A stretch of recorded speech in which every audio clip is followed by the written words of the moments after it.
Palapito panetiko maatinga patapu o sa paki bang mafuatai la ko tiene afio la maria ho eki mo le ai tonga mo bulango toa ga filo ma ki ba ku poni ma be mo live stream ai broadcasting me hol ko ya Sofele Kakala ma fanga i fai ko ya au hita o longa he poni he ka miso ka furuma o na ko mai mi America Australia New Zealand ya be poki ki tonga ni me e ua be mo habai pe mo tonga me tonga ni muhala baba he taoni ka ko to ko ngai ya o ta meni ta dar be fie to ak mo to ko to mo la mai ke ata be ai ho lo ta meni ne mo to lai o pito ak na do na he ni ko fa tonga u ka mai ma ka ai ma ga mi mori ina la mai ko ia e fa ta ha ngai ko sto to ko ngai ka wa ko ma lo nga tonga ko fa tonga de fa hen mi ko sto ko ya ma lo nga tonga na u ka mai ki he ni bon be ke ka Kristo ku ya ka malunga ya hona ya na ki u ka au kama te poke poni ya filo ki ko ya abe ka malunga tonga ka ko ho ko de ne programa ko ya ai u ke Heilala pa te ta fi ka motoro o mo me mai hele to me apina pe poke live stream pe me feito pe i tonga ni pe ki moni na poki mo mama mai yo mo misi ni pe au ko ya ko ya i he poni. Toko furuma ua ai ka misi hono kotoa. Te ake o mahe programa ken ka ma we tai mini ko e to ni mana ki he walu to ta he ni fa lang langi Frederica ta fe la pa Tuita.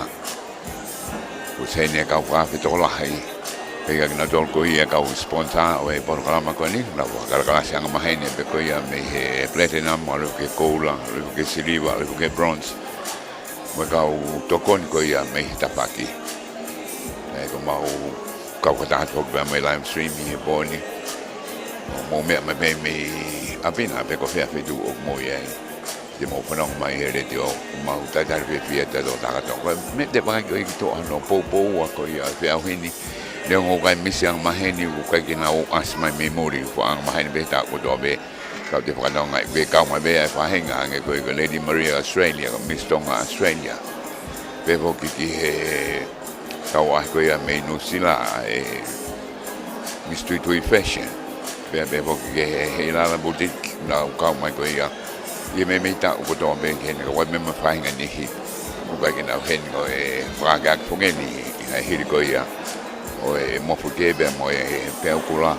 Kau tawa mai ko ia i mini lele mai ko ia mahinani ko to lai kai ni mahalo ai whakaka ke ko ia tonga ni me hiri ko ia whatamaki o e monga fi punga bai hunga tonga pe mo e pia kula ko ina e hoko ai nge pe ko ia lele whakata ai para mo e he mini e ko lava e ua pe mo Tongatapu ni ko to ina hapai mama o pe mo ni wa ka ku kamata ko ke poni e por kama ko ia pe malunga tonga ai te waki koe ke hofi ai senta ko ia o ilo mo ia ko i tona ko ia weekend ka ku meet and greet he boni pe ke na wa malo sino mo pongi pe la ka le vai he a ho pala te lota ha i a sabate kamata be he me ari hona he ka u te mau ka ka ko ta be hono o atu me tonga ka ta foki mai ko ia ki he ni ta mini te ka ia ni to ko la ko ia ngai ta me a o na o mai ko ia o ta ai ta olunga ko ia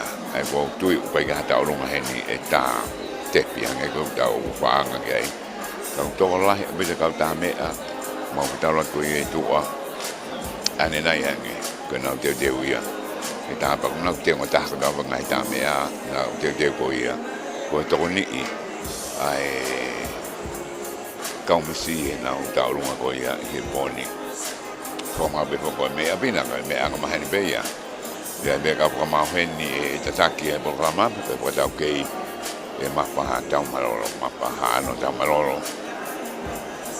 o i den hanga o ko ta okay e programa den hanga o mai ko ai ki e ko ia ia o pe ko ia ai time ko ia ai time te tau be ha ho me ko te oi api ko ka ma ko ia e ho wan walu ko ka ma ta e programa ko ta tau ki e ko ma ta ko wa ta ma ki te ma to me ni mo dol go mama mai atak na dol na heni tola hi abeto fon mo to no ton fon mo tu an ka ki ata be ngai se e fa be lava ai hu mai ai ta mini ki hol ko ni ka o te talu manu ke kau talu ngam ka popo be me hoki ki popo ngai ta me a e mo ka kai ke be ke fangi food stall so ma be mo e tua ai nau te ko ia e mai na mai ko ka ka mo ke ni au to la hai ta de at mai ta dar ma ke mo dol ko me murina mo ka mai o mo whanau be mo kainga ai ka misko e me muri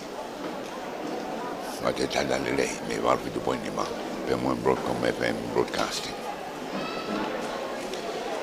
kama ma to be ki na dol ko la mai na dol ko ka fe hui ai ka popo me muri na o la heni e te mini be mo na dol ko mo ke fenga ma ke mo wa ma heni ko to la ha ko to i he te mini tal bebe mo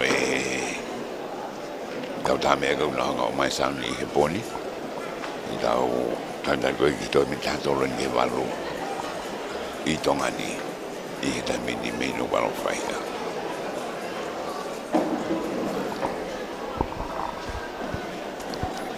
ka o to wa bege he ngai fas ko yo to mai me he DJ me hen ki tam tari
da dar pe que ni ki kamata ko no tuk mai ai u programa Kia ora and Pula Vinaka, Talofa Samoa and Malo Elele.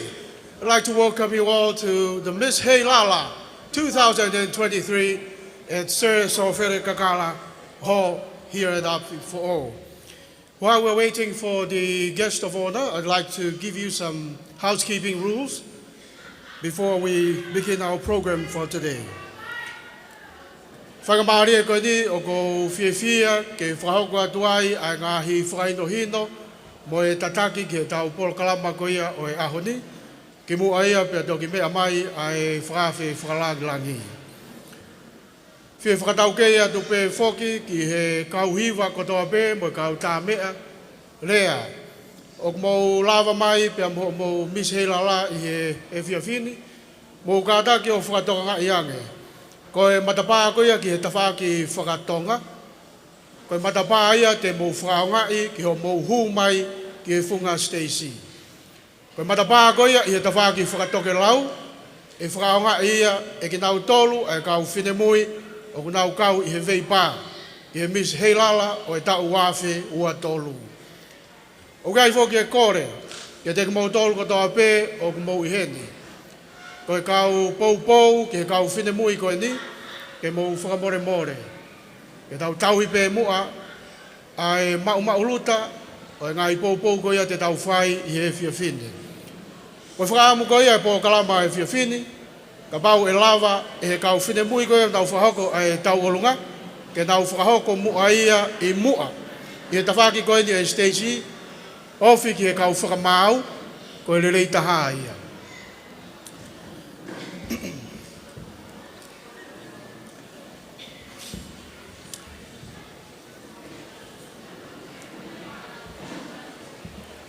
I would also like to acknowledge our sponsors for the Heilala Week 2023, the Heilala Platinum 20,000 plus pa'anga, the Government of Tonga, Fiji Airways, Tonga Ports Authority, New City Park Rentals, Tanoa International Hotel, and Tonga Development Bank.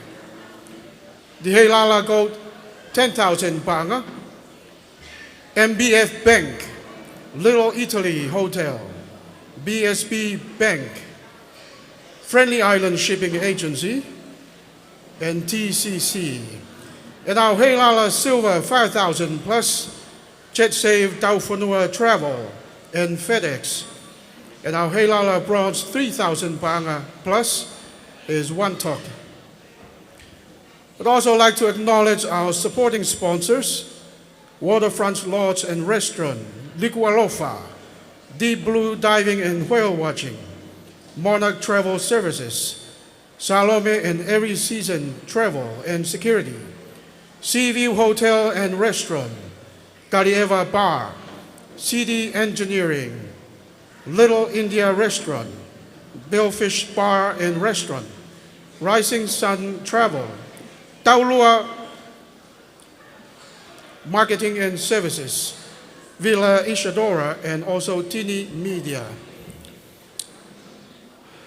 I would also like to extend our apologies to our sponsors for the swift changes to our venue, which was reasons out of our control, and thankfully the life-changing experiences we've had from the COVID-19 and the Hunga Tonga Hunga Abai volcanic eruption and tsunami have taught us to just to adapt and move forward with faith. And thankfully we are here tonight, and we'll promise you that we'll take care of you tonight. For Malot Gadik Modol, Gorbek DJ, and the Fahola Mai Beha Ngai Fasi, Kautari ki he Fafe, Falanglangi, o e Polo Kalamba Koia, o e Efia Fini. Malo.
Pototona valuka moi va puni mamba pe hoki he broadcom FM broadcasting ai live stream ko ya tau tatar be ko e whango be hoken ke tuta ni ai whape whalangangi ka e kamatalewa ai programa ko e whakatau kei ko e ki he poni ko mapa haano tau malolo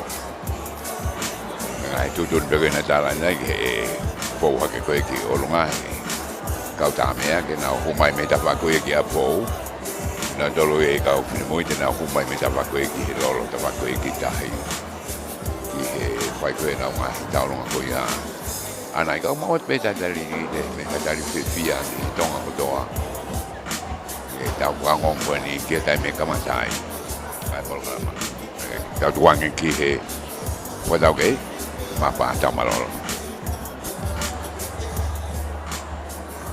Hoi ki me moe ka inga, whawhi ki mō tōru, ke mō kātaki. O rāma ke tōrunga, a ki whaoka whāpapa kai mea mai whawhi wharangangi. O e pō kāma ko ia e whiwhiti. Kau ki pasi ki ai.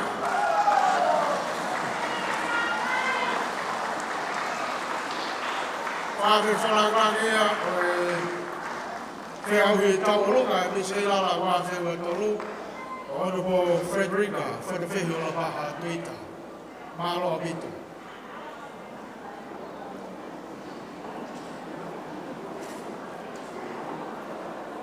Malanga Herangi Tongatapu. Pea whatrou he, pea moe futoa ko hanga I Tonga.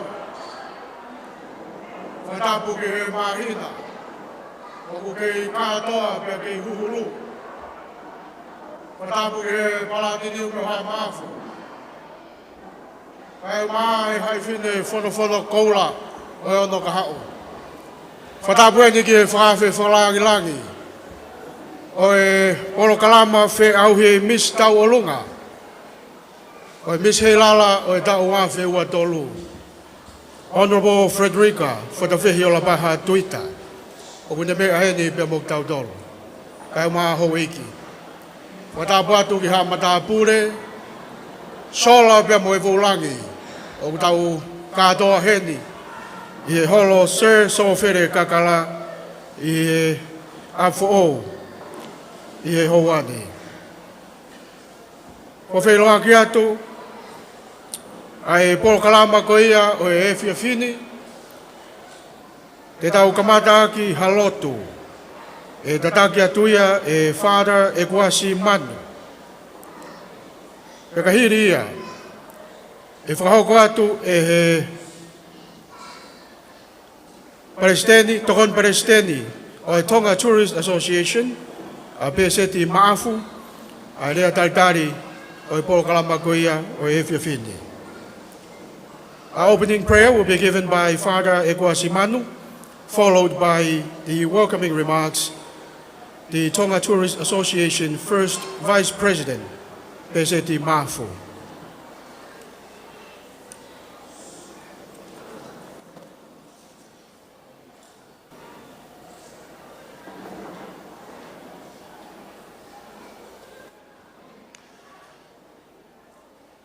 Latu, wa whatamai me aloha me lau maria maanioni, tua mafi, nā ke whakatupu ai langi pia mo maamani, e whakateu ngai a whakawha-ofa.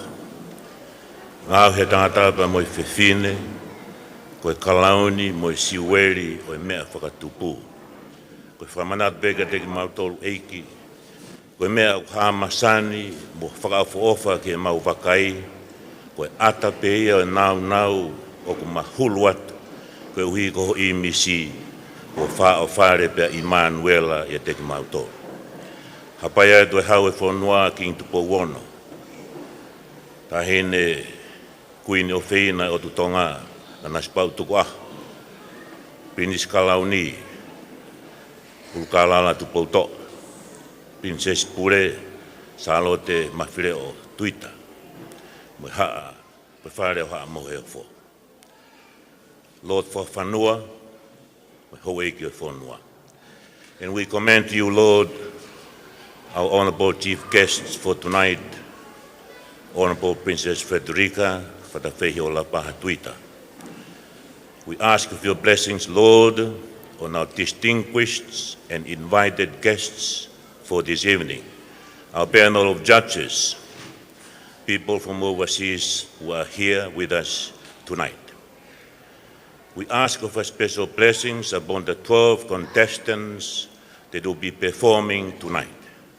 May they always remember their true and unfading beauty remains in the eyes of their true beholder and creator, our Lord Jesus. Watanga pe egi koe laumari e fia, te mau ihene ai i he whiawhini.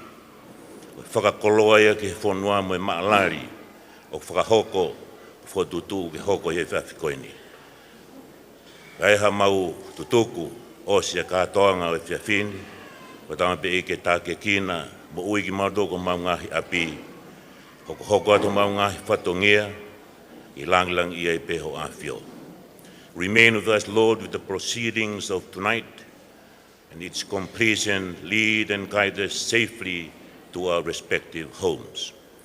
And we ask all this in the abundant blessing of our Lord Jesus Christ, the outpouring love of God the Father, and the abiding communion of the Holy Spirit, the Father, Son, and of the Holy Spirit. Amen.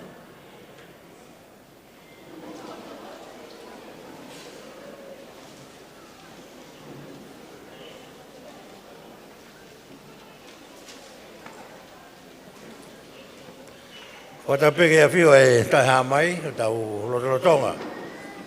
Mea whakatapu peki he tahine ko Honorable Frederica Heilala Paha Tuita. Ko e kesa pōna e ki he whiawhini. Whakatapu ke kau churches, whakatapu ke kau kesa koto moiheni, lawa mai pōni. Pea peki he Whatapu ke tau kau contestant me kau whiauhi i e pōni, pia mo sola mo e pulangi. Ko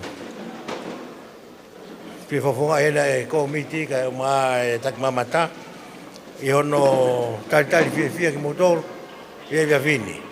Whawhewhia ko mo lava toko lahi mai, pe mauinga, pe mahino e mahuinga o e event koe ni. Ia te he motuani, katoa e event tau whai, ko event ni mahuinga taini ki he motuani. Ko event ni kune tala, o tau whafuofa tau Tonga. Ia moe whapa o tau proud tiai. Mutua koe ni ku we ku i kau show. Ko whai ma pe show, ko highlight ai, ko tau olunga toko ta. Mai na kai motuani, tu au mai o tau olunga, ko is an honorable item. Item here of perform pe ke tui, whare pe tui una whai ia. Ko e honi, o tau whai ai solo tau olunga, tau whiwhi ai. Koe o taitari whiwhi ani ki motolo katoa, and also it's a privilege and honor to welcome all our guests from overseas who are here with us. And I hope you enjoy your time here, especially at the Heilala. And I wish everybody tonight a great night. Thank you.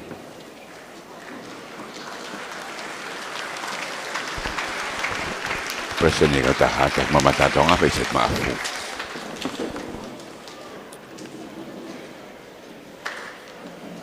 Whamalo atu ki whata e kuasi manu, e ono whakako e fualotu o e pokalama e whiwhini. Ka maafo ki a peset maf, e ono whakako e rea taritari o e tau polo kalama. Whakamaria ko ni o ko whie whakawhi loa ki atu. Ai kau whakamau ko ia, o e whiauhi tau olunga o e whiawhini. I'll now introduce the panel of judges. Ko ulu aki ko Pasemata, vi tau ni sila. Mo paspasi mai, o ko kai sola hataha. Ia Pasemata vi tau ni sila, ko e whiwhine ni o leit Heilala, ko ne pekia. Ia ko taha whokia ni a ki nau tolu i he komiti tala whakawhanua a e whanua. Hoko ki ai ko te vita whauanuku, taha e kau punake i tongani, whaikuna ngai whi auhi i he taimi wiki Heilala. Toi loa pe whoki ko anga kehe, kai ai maka hoko walo. Ko hoko ki ai ko Fuiwa Kavariku, paspasi mai, o kai sola taha e ke Fuiwa, i ngai ngā au e kone whesia mai i he hauek whawhine, i he whanuani, kai pē whoki ki he langa whanua whawhine Tonga. Koi hoko ko ane leisia vi, taha ia kau punake whakahaka, o tau ngahi whea auhi, koi o whawhine ni, o e punake koia kone pekia, ko tangi whetaua koloa matangi, pia mei loto koloa matua. Ko e whakaosi, ko vai ufia takau. Vai ufia, ko e fua Miss Heilala ini, o e tau tahahiwa fitu hiwa, pia mo e tau tahahiwa walu noa, o une kau i e whakamau ko ia o e bodi. Mo toi paspasi mai tau kau whakamau ke bodi.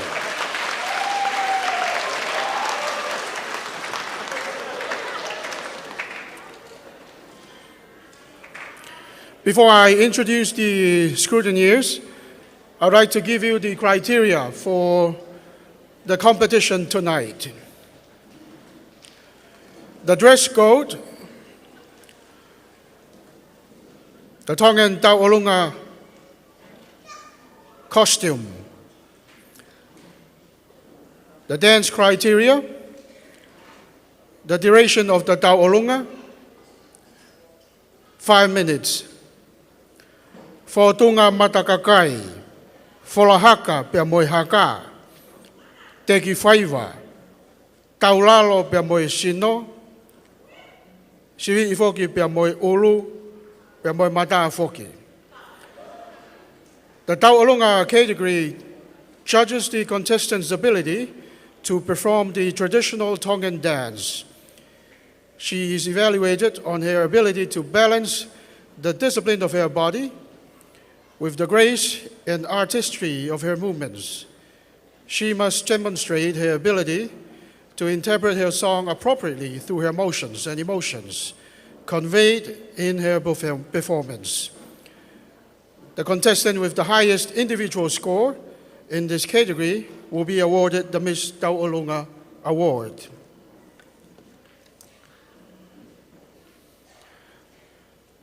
We also have scrutineers. The chairlady of the judges, Molly O'Rourke. Mobaspasi Maya Molly. And the scrutineers are Mary Fonua, Basbasamai, Kaipehe Foki, Kia Sirivia Talanoa. O ki nau tō luia, te nau whakahoko, o no whakamau po opo, mo no sivi, ai ola goia o ngai whakamau, e whakahoko he kau whakamau, I he whiawhini. I would also like to acknowledge that we are here with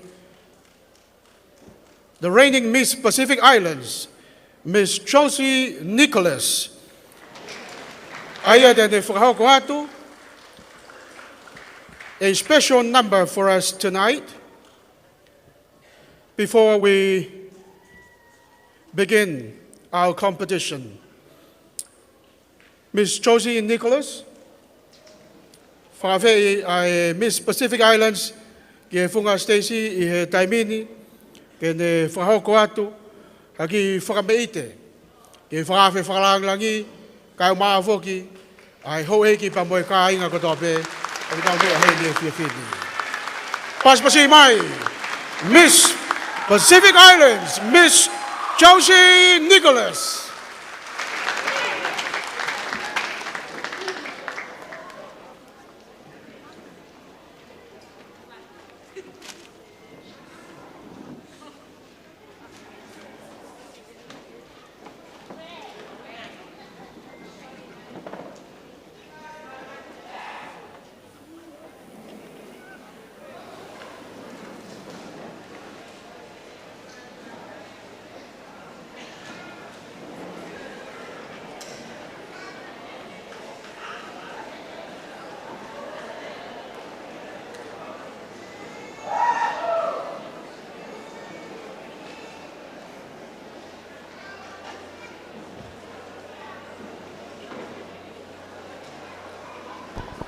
Ki kei tatari koe ki balbale mo ni gane ni e fasi yo no tamai ke kamasai horola Miss South Pacific I oronga me I Papua New Guinea foki lere koe ia ka koe tari ni ke fasi mal koe ta oronga bene o ku hik te pi ke ku me I kau tame a katoa ai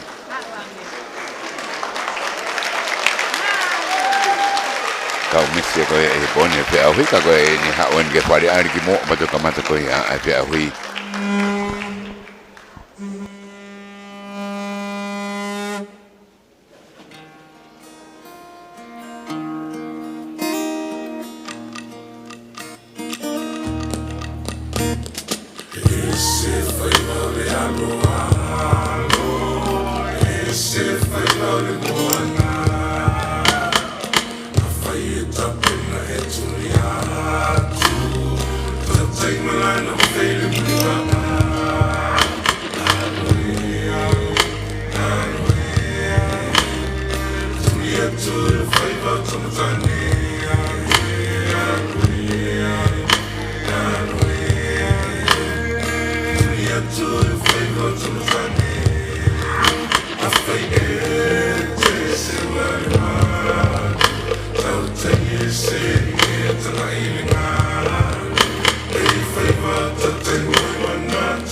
Miss Pacific Islands, Miss Josie Nicholas, all the way from Papua New Guinea.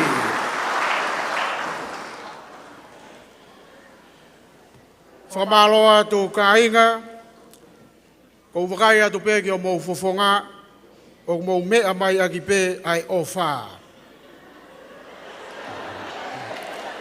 And for the benefits of our non-Tongan speakers, the Tongan Tau Olunga is said to have been adopted into the Tongan language, into our Tongan culture from the Samoan Tau Olunga, through many of the movements or motifs used in the Tau Olunga come from our more ancient Ula dance.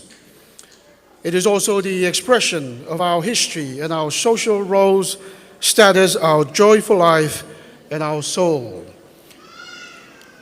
E ka mātalewa ai tau whē auhi Tau Olunga ki he whiawhini, pia kou kore atu, ki kau hiwa, kai umā ai ki nau tolu e kau whine mui, o kunau veipā ki he kalauni o e Miss Heilala uawhi ua tolu, koe taimpe te o kamatai hono whawhi loa ki atu, ai kau whine mui, pia mou kātaki, o mea mai ki he whunga Stacey.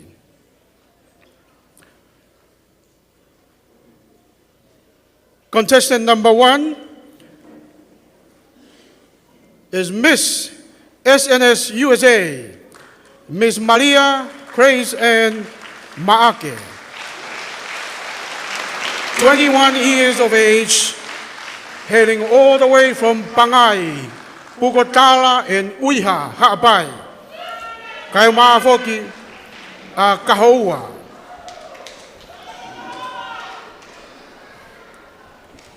Whakatapu ki he tau kakapā.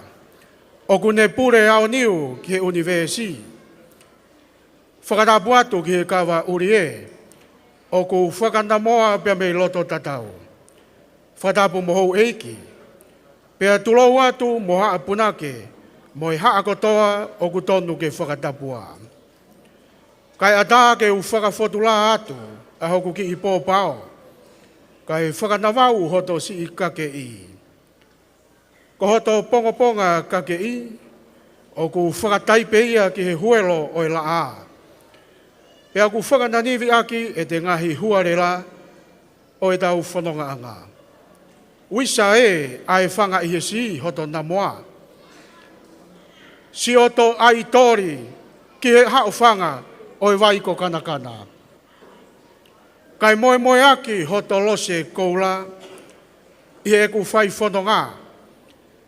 O pore ai, i he ongo fuu kaho e ua. Isa, maka ko where unga e, ko si oto lata anga. I ona e pōpō kaki hoto au whiwala, pia mei he paki pia moe toi. Moe api ko oloni. Pea ko kāno kāto ai e ngahi Kakala hingoa o Tonga ni. Ko hoto mua wala, ko e helu o Pilorevu. Pea mohoku pure oto, o whelu teni aki ai whakautusia. Ko e kakano hoto te unga, o whakamātei ai nusi palataha. O kanoni aki ai lou maire. Pea ko hoto kahoa ko i whakalala o Pilorevu, pea moe pure oto. Ko hoku teki, ko e ala mea fungani Heilala, pea moe helu uno i whonu, ke whakahoa aki a hoku whasi Tau Olunga. Ko hoku whasi Tau Olunga, ki he whiawhini, ko e mai moa whatutaanga e laa ko unga whanua, Queen Charlotte tupou tolu, ai au iloa, koi uno o sangone. Whawhi au mai ia, e tahapea ne ngahi tamai, e viriami maake, koi tahai e kau CEO malolo, o e aviation koi a Tonga ni. Koi kau tāmea, koi kalapu te mata. Mogadaki, o paspasi mai, Miss SNS USA, Maria Grace and Maake. Maka habi mongeni ai mafia mako ia kau to ama. Na tu ko ia fai ai ka te falang langi. Katoki tak mai go ia I miss SNS USA. Te manda nau mau uno sangone.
tangata koe ni nai tula whare ko Daniela tau moi peau, ko i whohai e punake ko Alamoti tau moi peau.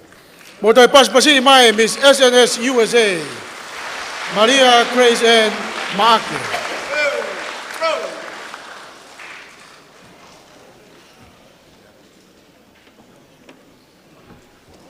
I'd also like to add on that one of the requirements for the Miss Taulunga competition is that they dance to one of the late Queen Charlotte's composition. So this was one of Queen Charlotte's ta'anga, known as the Uno o Sangone. Whakamaro atu ki he kalapu te mata, kai o maafoki ai Miss SNS USA. I ono kamata mai ai tau whiauhi tau olonga ko ia o e whiawhini.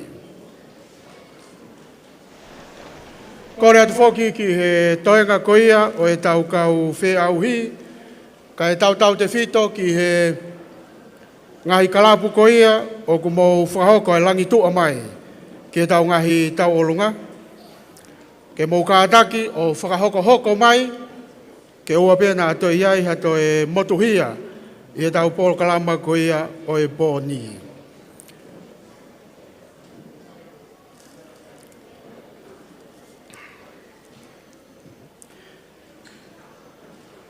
Te tau hoko atu ki he tau whinemui whika ua.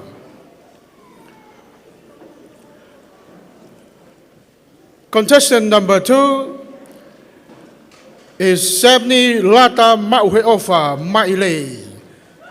Aia kune whakafofonga i mai, I miss Tui Fashions, Uafe Ua Tolu. Kore atu ki he kalapu ko ia o kunau whahoko ai hono hiwai. Ai whastau olunga Miss Tui Fashions, ke mou kātaki, Maupe mo lava mai ki he whunga Stacey.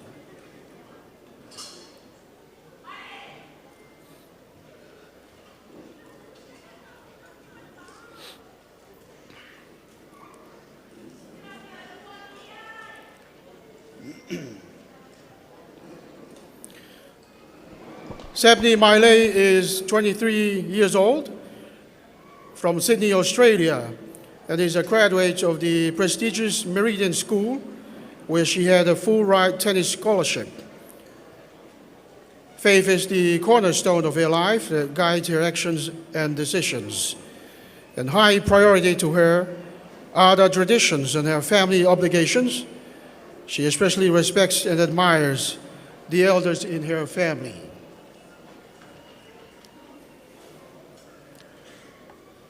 Ko mau mai ai kau langi toa ki he whunga Stacey. Pe ko whawhi i atu ai Miss Tui Fashions. Wawhi ua tolu. Sebni Lata Mauhe Ofa Mailei ki he whunga Stacey.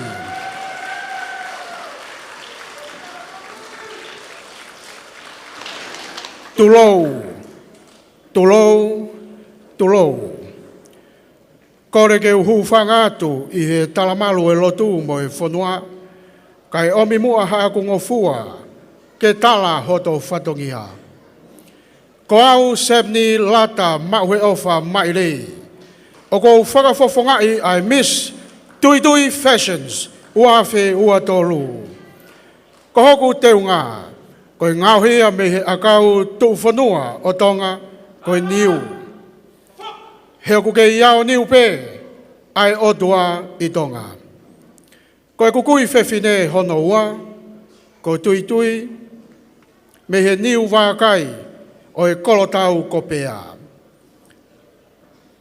Pea koe pulu me he fua o e niu, na e tāwa mohi, pea lalanga sia aki, ke whamanatu ai pe ko tau mālohinga o e Tonga, koe ngā ue. O hange koe lalanga whakataha, koe mau lutaanga. Ko hono whakawae koe sia whakanusi, na e awao mai mo e pueki koula, me o mau matatahi tupuanga, koe wipi o hopo hiwa. Io i he sila pelua ia, ke whono pea fungani teu aki, ke hoi hoi fua a e ku fotu. Ko hoku te ki ko e pua ki koula, na e tui whakakaute kula o e funga mana moui.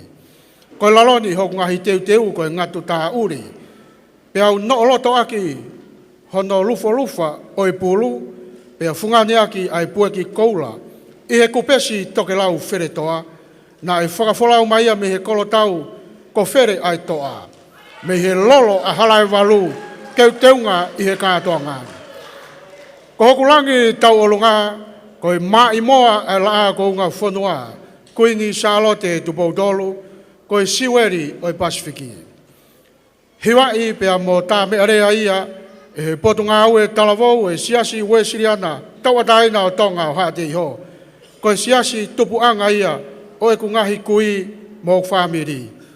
Ko i mai moa nia ku ne whakakoloa lahi, ai ka wenga wike Heilala, Tonga My Kingdom. Whamanatu mai he mai moani, neonga hono wiki mai ngahi whanua e Pasifiki, a Hawaii, Fiji, Hamoa, Tahiti, Saipesi i Tonga, ko i Siweri o i Pasifiki. Tonga My Kingdom, tua o whātu, Sebni Maile, Miss Tuitui Fashions.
Sebni Maire.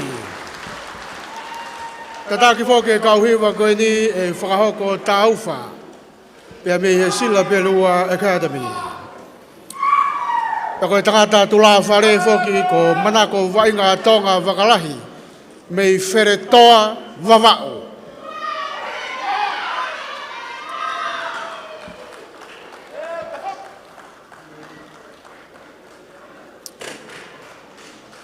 Well, on that composition, Kun Salote was acknowledging the wealth of knowledge and how wealthy the other Pacific Island neighbors. But sorry, Josie, the composition said that Tonga is still the jewel of the Pacific. We are proud of our monarchy and our Tongan culture. From Aloha to ki he Misi Tuitui fashion. And just a brief background for Tau'alunga. The Samoan Tau'alunga was introduced in the 19th century. But as you all know, the Samoan Tau'alunga is a bit harsh and in movements. But Queen Salote personally made the Tau'alunga distinctly more Tongan by adding wrist flourishes and laka-laka leg transitions into her song. And it's more graceful how it's done by our Tongan tahine. Koe tau whenemui hona hoko. Koe Miss Tonga, Australia, Monica Vave.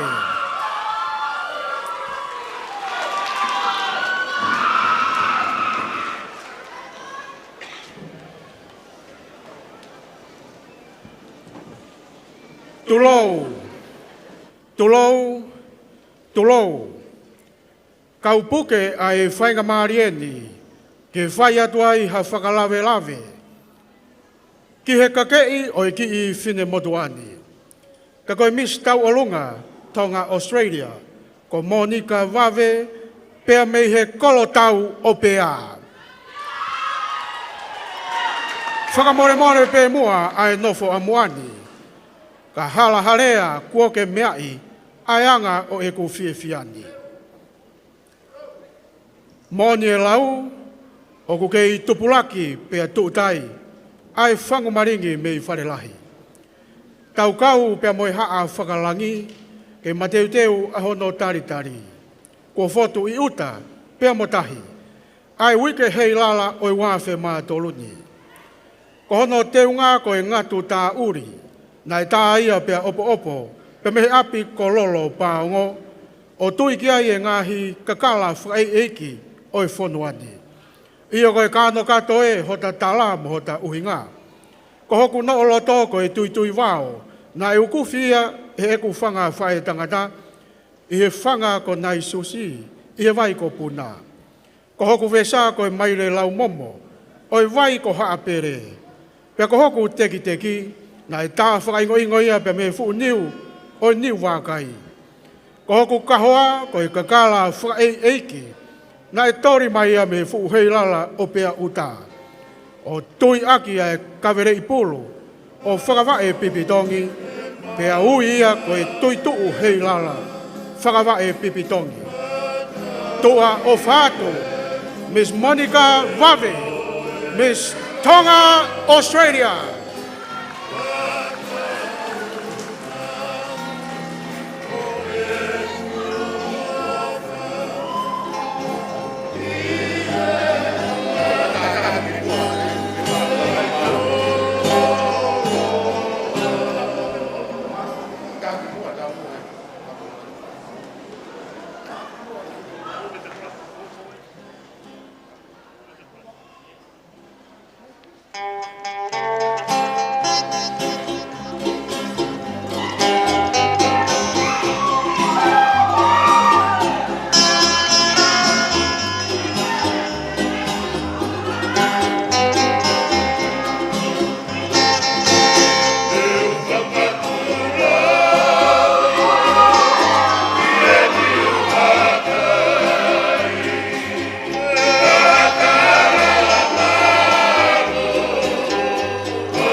22 years of age.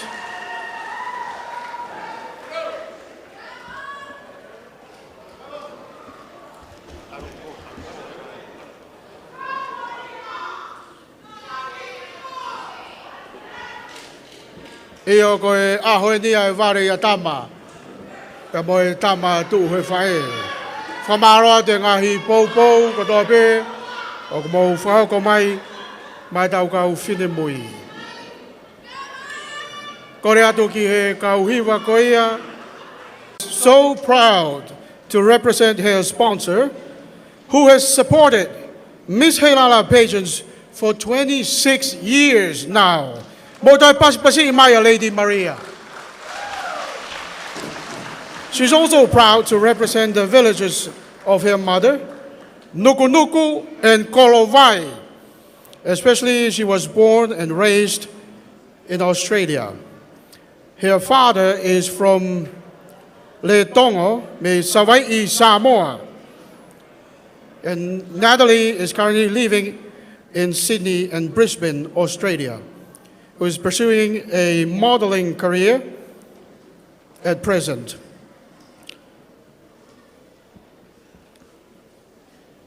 Heilala Festival is also a good experience for Natalie and those who grew up overseas. Ko mau maria mai ai kau langitua o e whinemui whika whā o e whiahui hoi fua. Ka mo paspasi mai ai Miss Lady Maria Australia, Natalie Mahe. Whakatapu ki o tua mawhi o kua ana ai aho ko e ni. Whakatapu ki hau toka o e o tu wherenite, king tupo wono, pia mohono whare. Pia moe maalari o hono aho whakahifo. O whake lako i fie fuoloa ai a Fiona. Whakatapu ki he whakawhi whakalangi o ku mea. Kau maa e kau whakamau.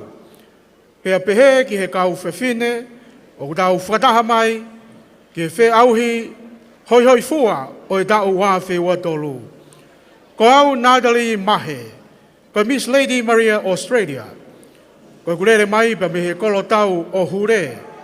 Funga where awe pa moe mata hangare. Ko hoku teki ko e helu o pilo revu. Pea ko e kahoa ko e whakamata moana. Ko si oku kake i tau olunga. Oku tui fio ai ai ngahi Kakala hingoa. Ko e whakalaulau noa. Ki he tahine prinsesi. Ko ne toto wha i malaikula. Io ko e upe o siu riku tapu. Ko tui Kakala pea si e kukui, mo whakamau ki he kie Tonga, ke whai aki ai whakameite. Ko helu o pilo revu, whakaotusia, whakamata moana, pea moe nusi palataha.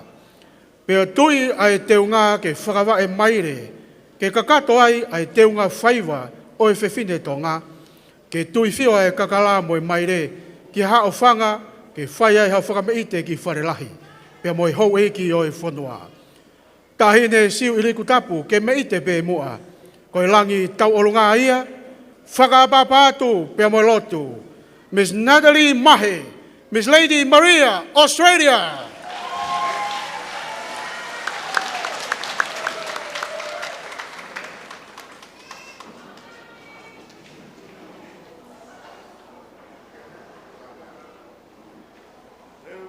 Hey!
mahe, o mahalo atu foki ki e ka o rangi tua. I ono whaoko mai ai upe o Housekeeping.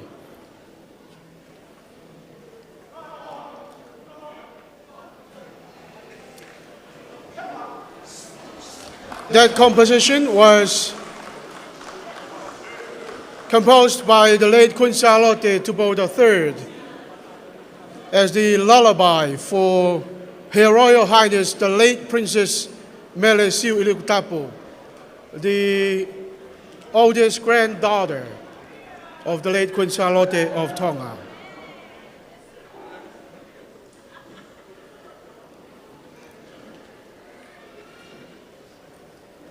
Ko tā whoki ngahi waiwahe nei whahoko e Natalie. I he nea usia ko ia i he ne kau mai ki e whiauhi Miss Heilala e tauni. Ai ne whaamu ke toi whoki mai o whaiha ngā ue tokoni. Pia mua ofa ki he senta ko ia ofa tui mua manaki. Pia mua alo ngā. Natalie hopes to give back to the Yalonga Center and the Children's Ward of Viola with the help of her successful auntie and uncle, Melissa and Paula Katoa, who are self-made millionaires in Australia, serving the disabled communities abroad. Whiawhia woki ke toe tau kau whakataha whakaiatu tau iheni. Pe moi reigning Miss Heilala, Miss Yehenara Suko, mo kātake o paspasi mai, ki he Miss Heilala lolo tonga, ne kei whataki mai ai kalauni i ngahi taulahi. Talu pia me he whe auhi Miss Heilala whakamuimui. Hoko mai ko e Miss Contestant number 5, Miss Saini's Online Boutique Australia, Miss Petiola Makatu'u, who is 20 years of age, all the way from Pangaimotu, Vava'u.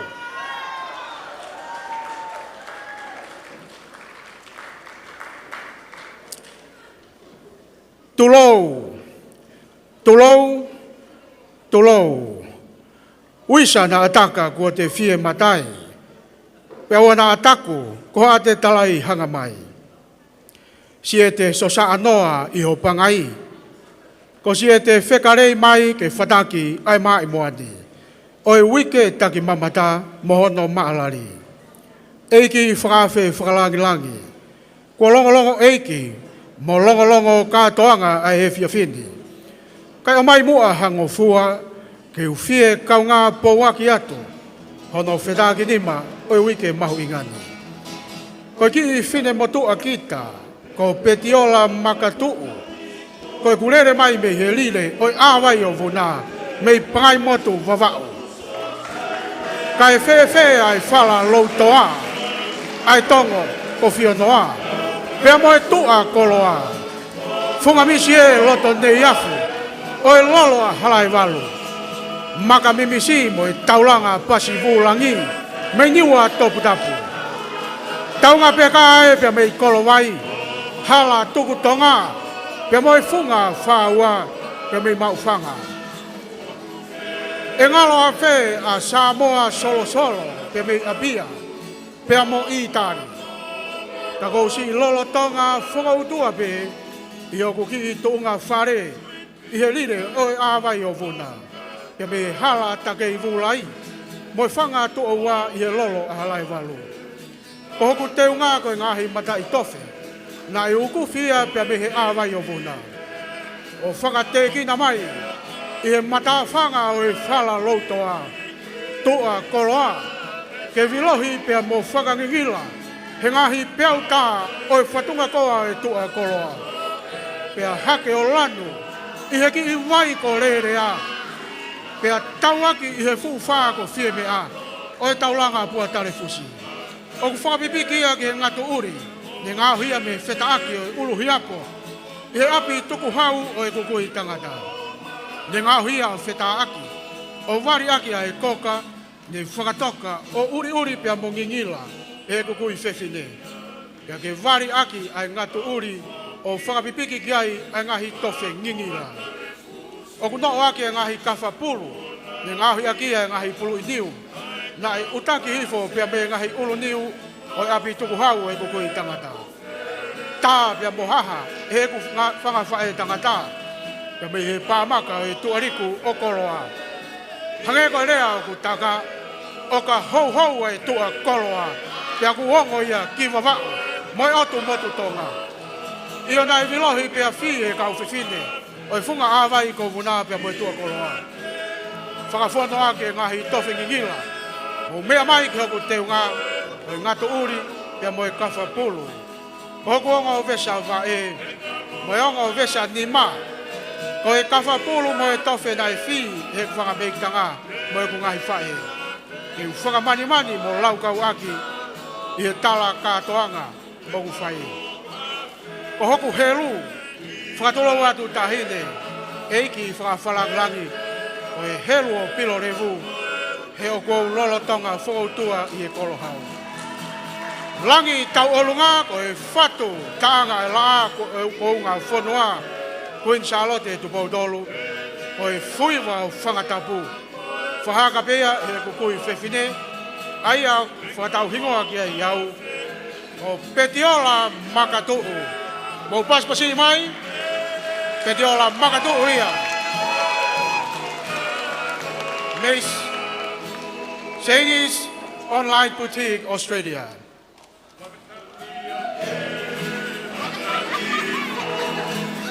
Thank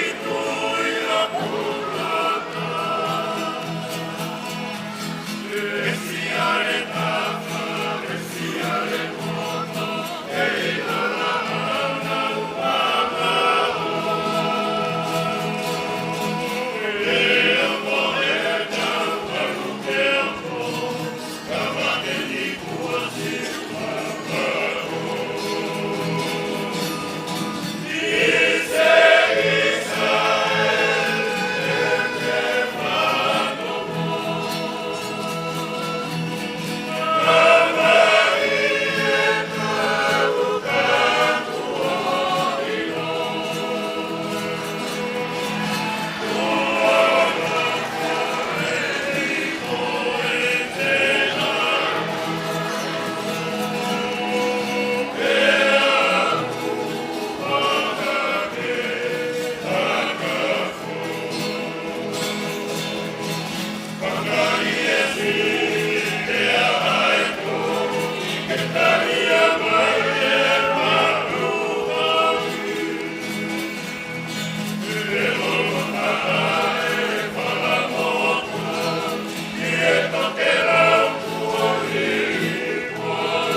Moto ki paspasi mai.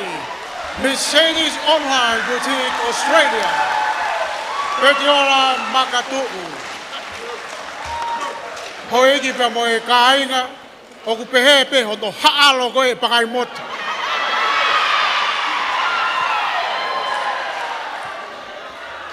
Peta mo mea mai pe ki he tangata tula whare. O nā te waha pai o tula whare ha tau olunga hawa ma.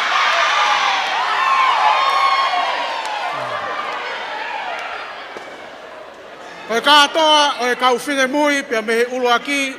O au mai ki he whine mui na e toki osi atu. Koe kau whine mui a pia me overseas. Koe kamatani a kau overhiaeni.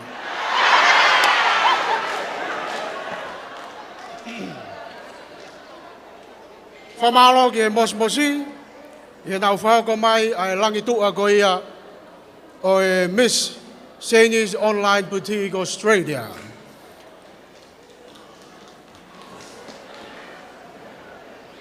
O tonga e tau taritari ki e whine mui whika ono, o mau mai, e toi whauko pe e kalapu mosmosi a ono hiwai o e langi tau olunga koe ni.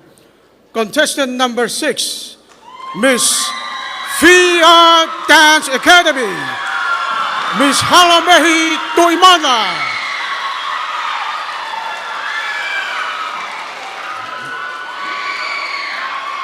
Ta'u Uofuluma Taha. Heading all the way from Auckland, New Zealand. Tulo, tulo, tulo. Tapu pe moe haa kotoa o ku whakatapua. Ko hoku wala tau olunga, ko e wheta aki, na ea musi pe me he wau hiapo o e kolo mai re, pe me he taulanga nā whanua. Na e whakapā mo haha whetari aki, e he tutua leo minoa o i funga sapa ata me lofanga hapai. Ne hifo aki rewa, ka e whakalanu i he huelo o i maka tuutolu, pe moe whanga ko lolo o wawa, i he wai ko toko mea. O kuna nivi, pe a whakakafoloto, he ko hono mamana o ka mahina hopo.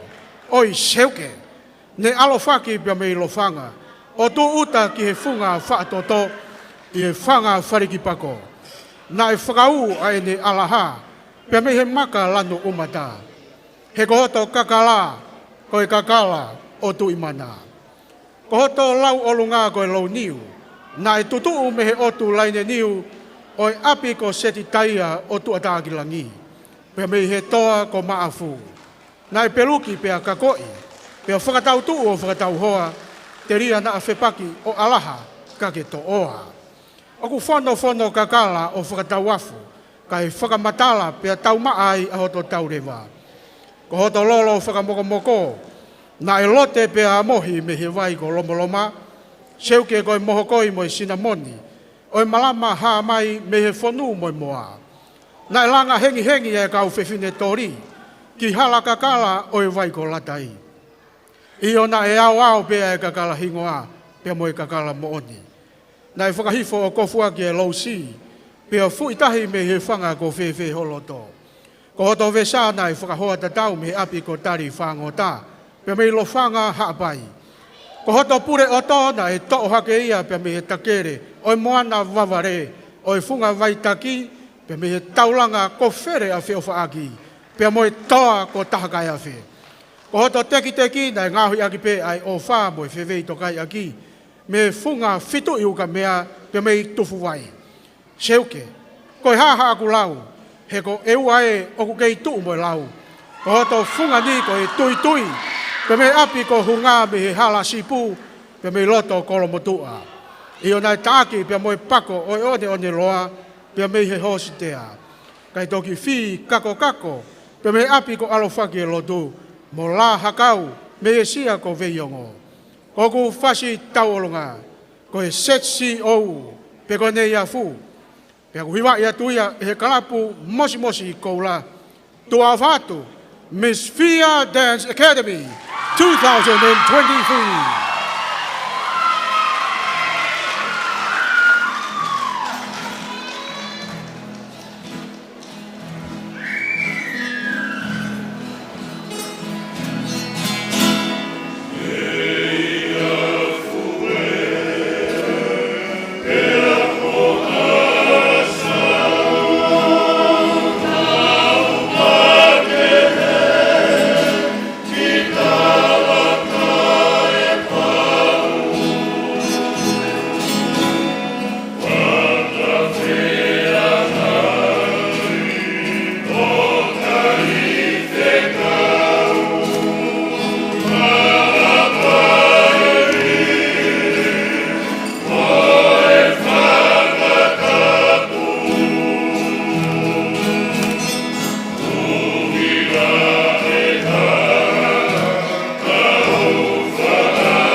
Paspasi mai Miss Fia Academy.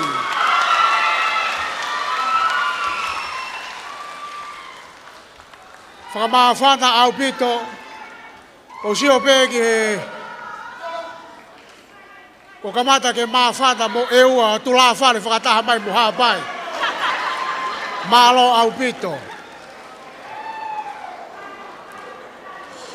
Iai whoke whakamalo atu, ke te kinau tolu e kau Whinemui, ke nau kau mai ki he whiauhi Whirimisi, Heilala o e tau koeni. Whakamalo atu whoki ki e kau Hiwa. I ono teu mai ai ngahi taanga, te moi ngahi mai moa. O e tau kau Whinemui.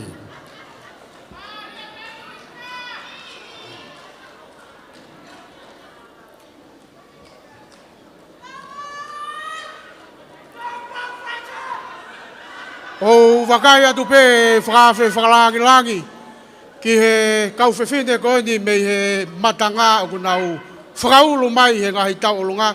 Ko kauwhewhine na te keike nau tauolunga tō taha nau tō riha tauolunga.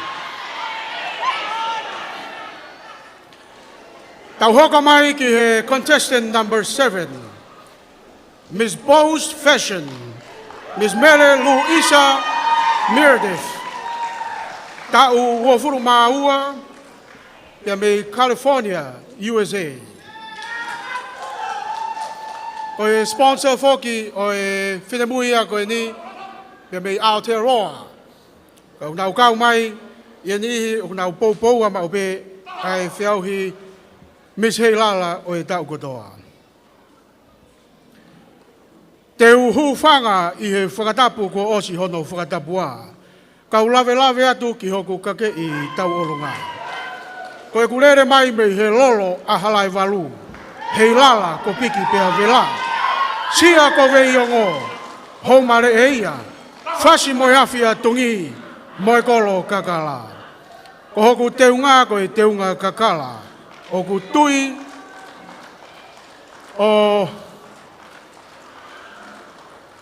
I he ngatu tā uri. Koe mua wala koe heru o pilo revu.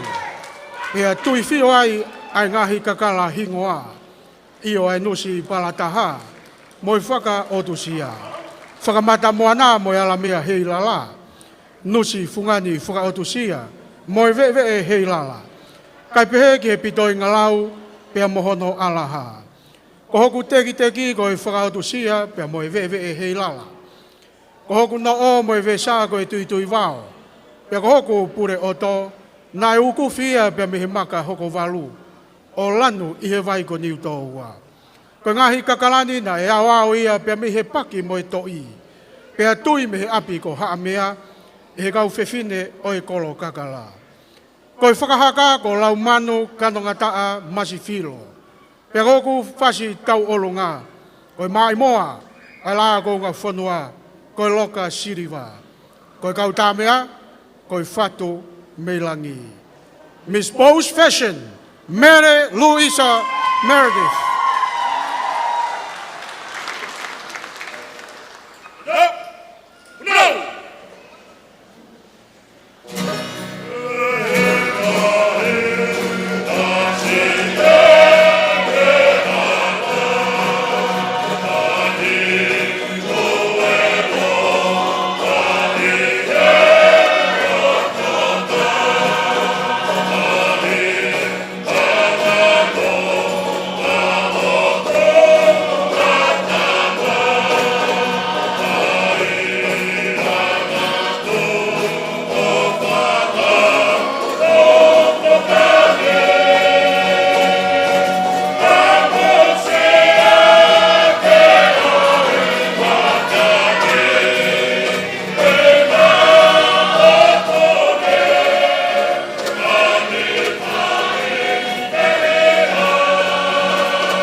Tongata ki o toi paspasi mai Miss Pose Fashion.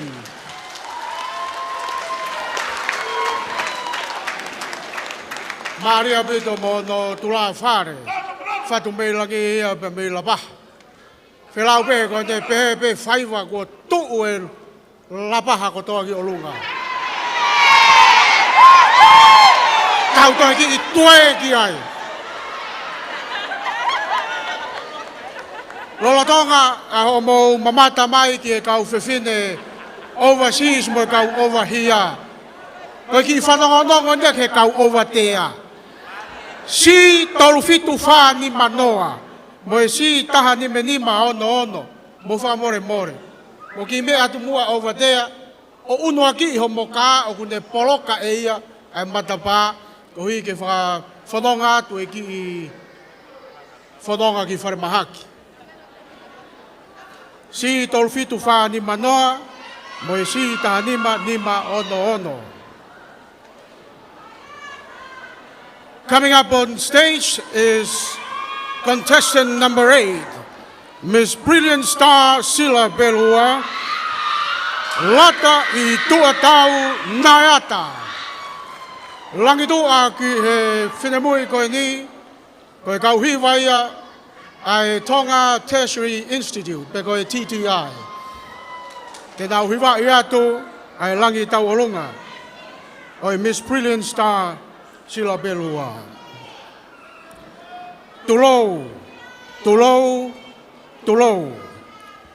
Isa ai Tonga ke matafi hono langi maa. Kai whaka whotula atu ai ka kei tau olunga. Oi whine motuani. He koe toki moonieni ai kātoi e fitu I Kakala oi paki moi toi. Ko si oto teki, ko e ala mea tangi. Ko e awa o Kakala e ku whangakui, pe me he paki moi toi. Pea omia o pelu ko e moto I ala mea, pea whakawhisi aki ai tuaniu, me he fuuniu whakamalu, o I whungawai ko atere. O tui ki ai Heilala, ke whakamahino, ko si oto ngā tanga talu mei tuai. Nai o mia o whungani aki ai whakautu sia, pea ave aki ai langakari, mei he pueki siriwa o I whunga wailahi. Ko si oto kahoa ko e tui tuu, whakawa e pipitongi, ko e au Heilala ia mo e pipi, ai ku whanga tamai me he whunga matoto. Pea moimoi I maia o hifi pea tui, me he api ko api lahi.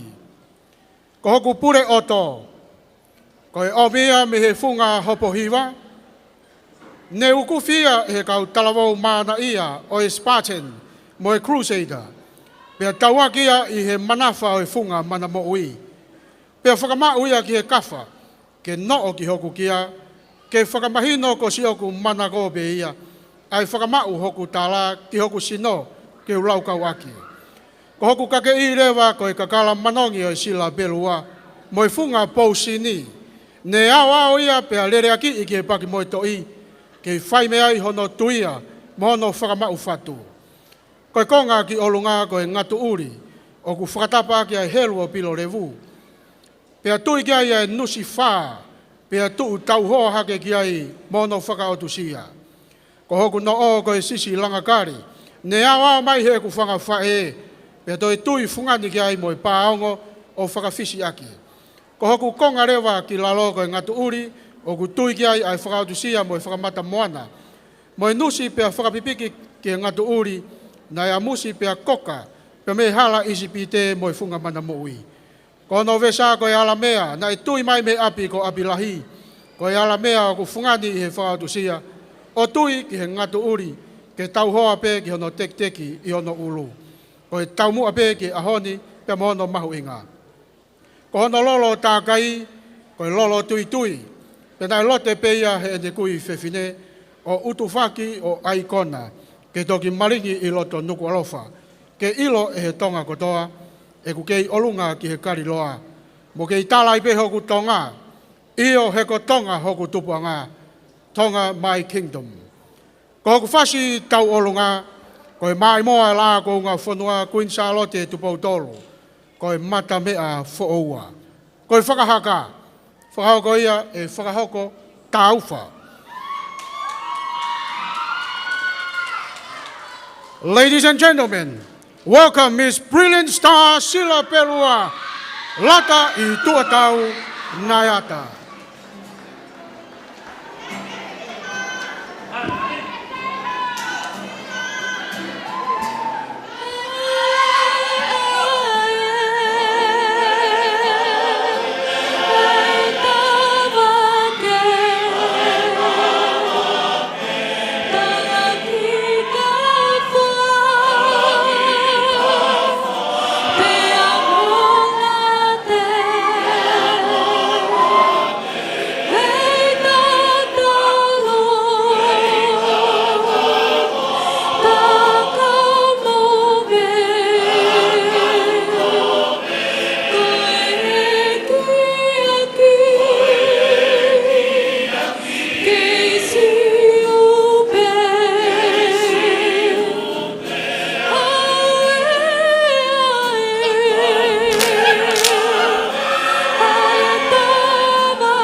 Moe paspasi mai Miss Brilliant Star, sila pelua, lata I tuatau naiata.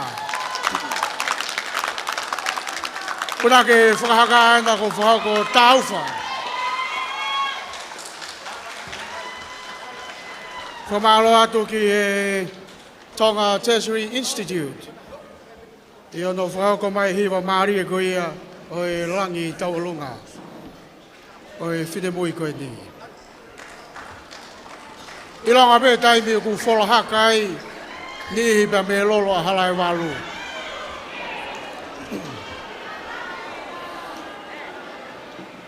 Ke tau hoko atu ki he Contestant fika hiva, Miss Malo Elelei Travel, Loketi Serenity Mahoni. Ai aku nau au mai e kau hiva e taimini ki he funga Stacy, ke whakahoko atu ai tau olonga, ai whine mui fika hiva o e whiauhi Miss Heilala o e tau koe ni.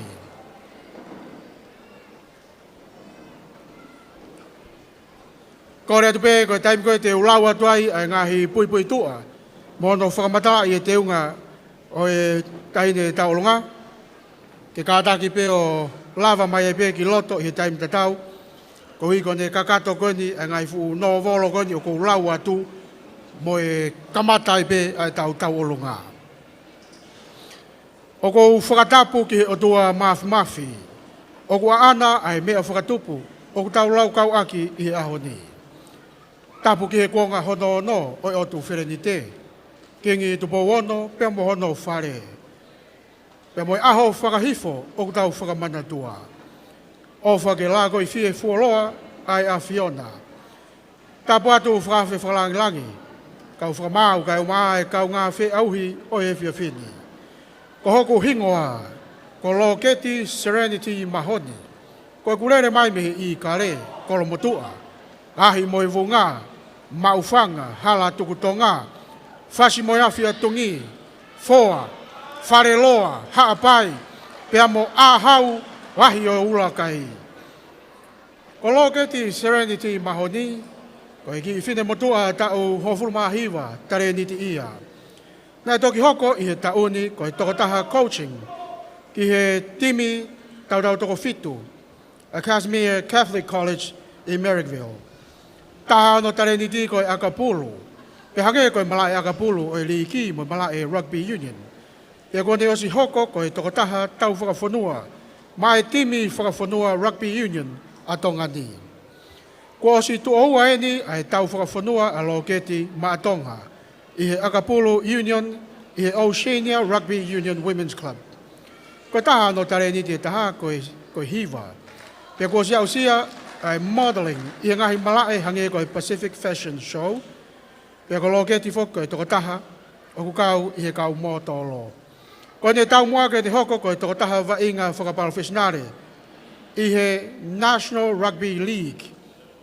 Ko hoku kake I tau olunga ko e ngatu tā uri pe tui ki ai Kakala hingoa. Ke whakalangilangi iaki ai aho mahu ingani.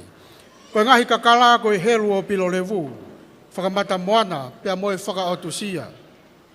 Pia toki whakamolu aki hono maire lau momo, mei he whakatolonga a kau, ai si kau whewhinde mei he ahi o ulakai. Pia koe ngahi Kakala, koe ngā ue pesi ngahi whae, pia mei whasi mo yafi o tongi, pia moe hala tukutonga. Pia kono teki, koe helu o pilo revu. Whakapapatu, Miss Malo Elelei Travel, Loketi Serenity Mahoni. Mo pas mai ke.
Pass mai ki Logeti Serenity Mahoney.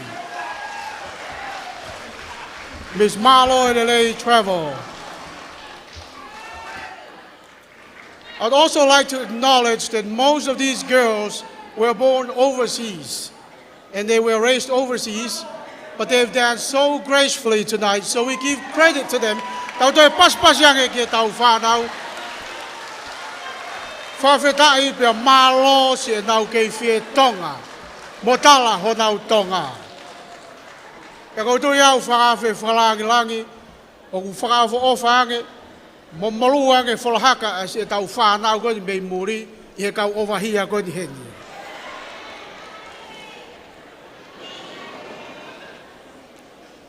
Ai na ia.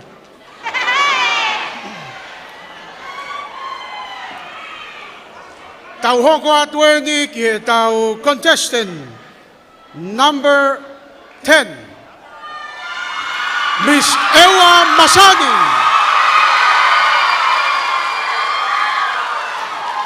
Si Tita Hamilton Vaenuku.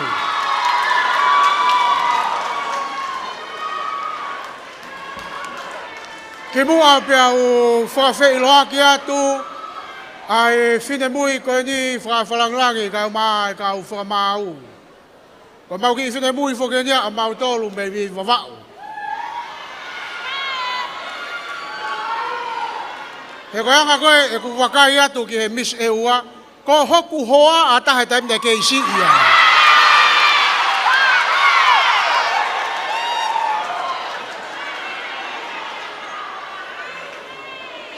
Kataki o ki I katia koe fo I konga koe o alu he laivi.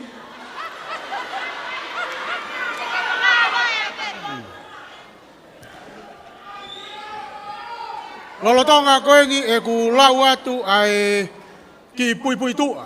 Pea moe whawhi loa ki Miss Ewa Masani. Tā mai he kau tā mea ki hiwa koe koe maka mai re. Ke awea ki tau tolu ke funga nā whanua. Tulou, moe fuka ku ke viringia. Pea tapu moe ongo apa. Whakatapu moe Heilala o kauhala uta. O ku ke I pulonga ai whanua motonga kotoa. Tapu moho eike, moha tauhi whanua. Pea tapu moe ngahi tuunga kotoa. O ku totonu ke whakatapua. Kai ata ke whakahoko atu, sioto ki I kake I tua. Ko e tae iloa pe kita, ka ko te rere mai, ke teke ai mai moa. Sioto tupu anga ko e funga whanua. Ai nia o ku te whotu atu, ke whaka fofonga. Isa whakamore pe mua a hou eki. Kaulau hakihi I whungani si. Oi uni koloa o Ewa Masani. Aia kua te lawe aini. Ko hoto ki I teunga whaiwa. Ko e fulu I manupuna tu whanua o Ewa. Ko e kaka o ku ilo aki ai whunga whanua. Ko e ne laulo taha. Ko awa mai o piki pia tui ke te laukau aki. Ne whakatahai pia ngauhi kotoa eni e nima mea o e Denise Polynesian Creations. Ko ngahi lanu ko kātoi ai lanu o e umata. Ko e whakatai peia o e Palomesi, na e whai e o tua ki e whahinga o e tangata. Ko e amanaki rerei o ka hiri ai whaingata a. Pehepe e tau tu amerie mo e taki mamata. Ke langa hatonga kaua mo whakaofa. Koe kaulangi tua, koe tūnga mātua.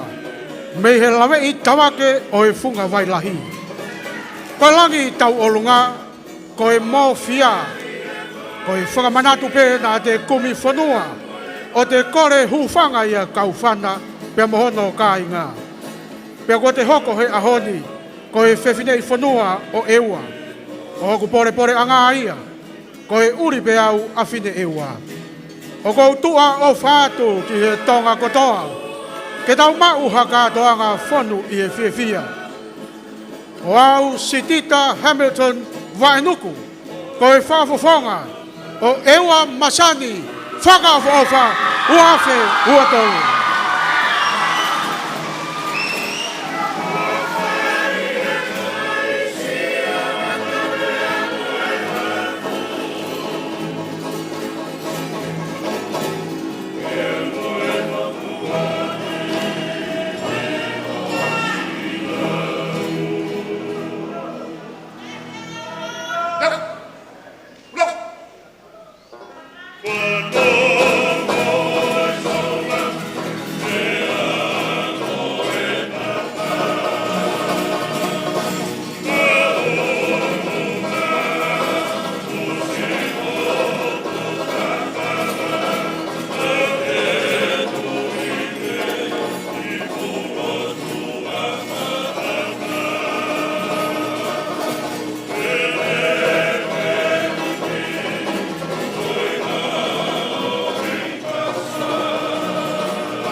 Miss Ewa Masani.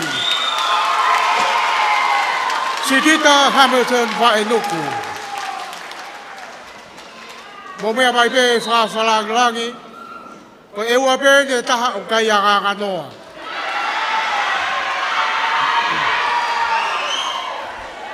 Pea ko te ewa tu whoki, pea ko ngatu ai whunga whonua, i kātoanga ko ia malau whitu ni maa. Whamalo atu Miss Ewa Masani kai mai kau hiwa. Toi pe ai ngō whine mui e ua, pea kakato ai whe auhi tau olunga o e whiawhini. O tonga e tau taritari ki he kau hiwa hoko e whaafalang langi. Na iai e motu a e ua na e polisi. Pea whiunga moi ha e rea tu a kuin sa alote, koe toki osi ai kai pola. Pea ko lotonga e ne fua e fu lau na e lue moia, o pehe ake ha e re. Pea kune whakakau egi, pe e salute fe. He ka salute e tō e lau. Pea ko mea tai whai he polisi e ua, na e si hanoku i whai pe o salute whakataha mo e lau. Ko e kaia ai whunga whonua. Contestant number 11, Miss Lady Maria Tonga, Australia. Hangai Whonu Angelina Uhatafe.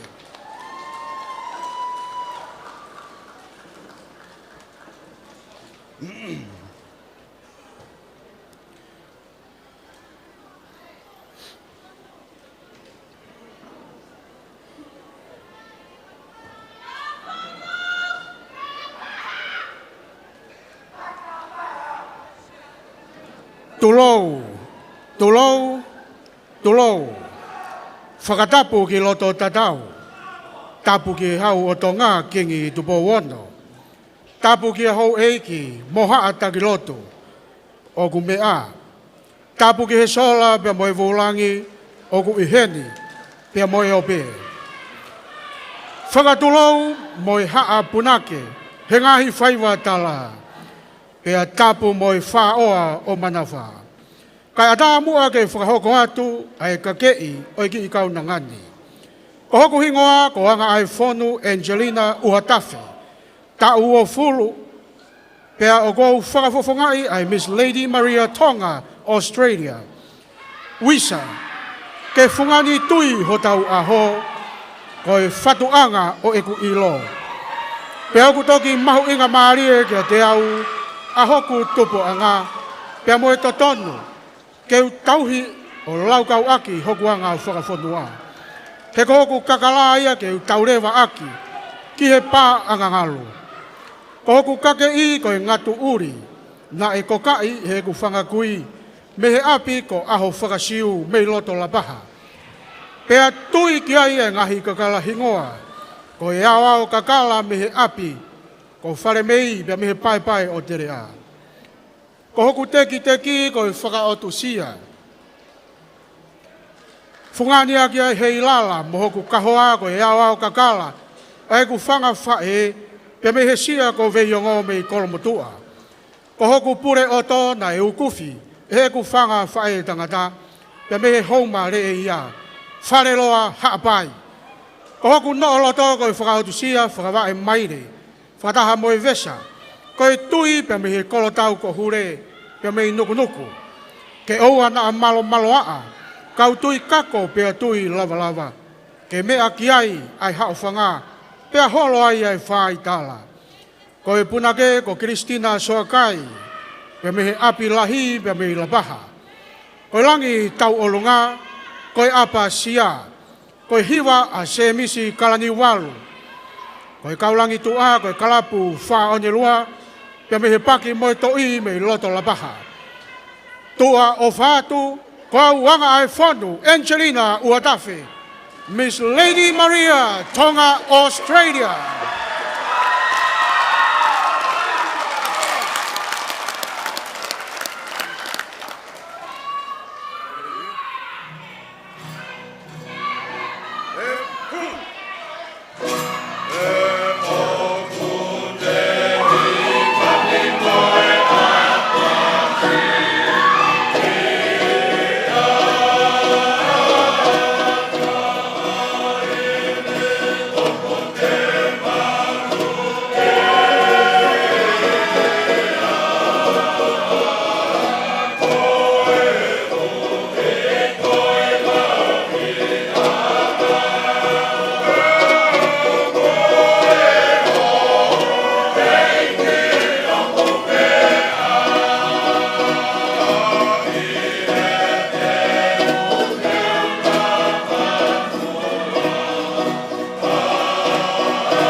Tonga, Australia.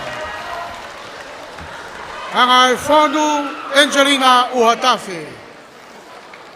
Mofotongai mai foki ai fefine na mafana mai I funga Stacy ko Lady Maria ia. Kau kau pou foloa ki he wike Heilala. Toki paspasi mai a Lady Maria.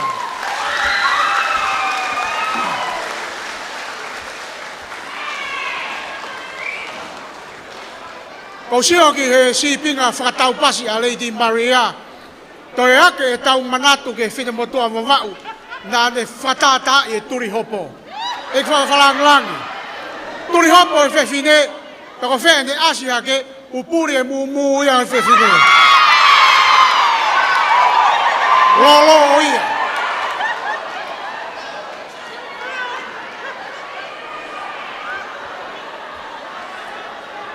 Koi ai kau mawau ko toa pehen. Tukua o turi hopo.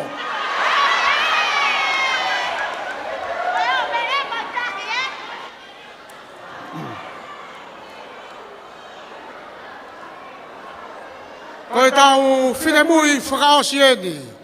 Ia tau whe auhi ko ia o e tauni I e whe auhi tau olunga. Miss Hapai Masani, Mere a whenga he lotu sika. Tulou.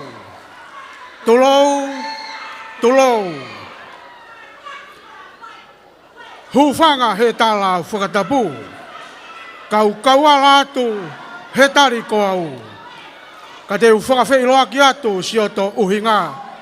Teria e hoa mohono uhinga. Seuke. Na e whehu I atu e he poto. E he poto ko Solomone. Kuini o sipa. Tō atu ho hoi fua. Te toki tui ki ai. Ka tonu ho whakauhinga. Isa, o ku si e ku whakamatala. Whakaosia e koe, a hono iku anga. Si I tue noa pe, a e lile o e toa wha. Pea hei ilo ai pe koa.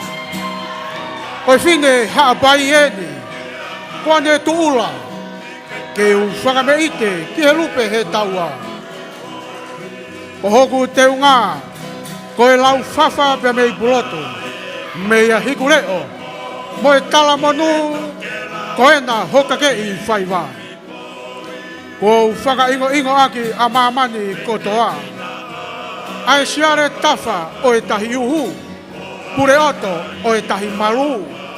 Lau ki e maui anga o hapai, mo e sioa, me he waka o kapiteni palai.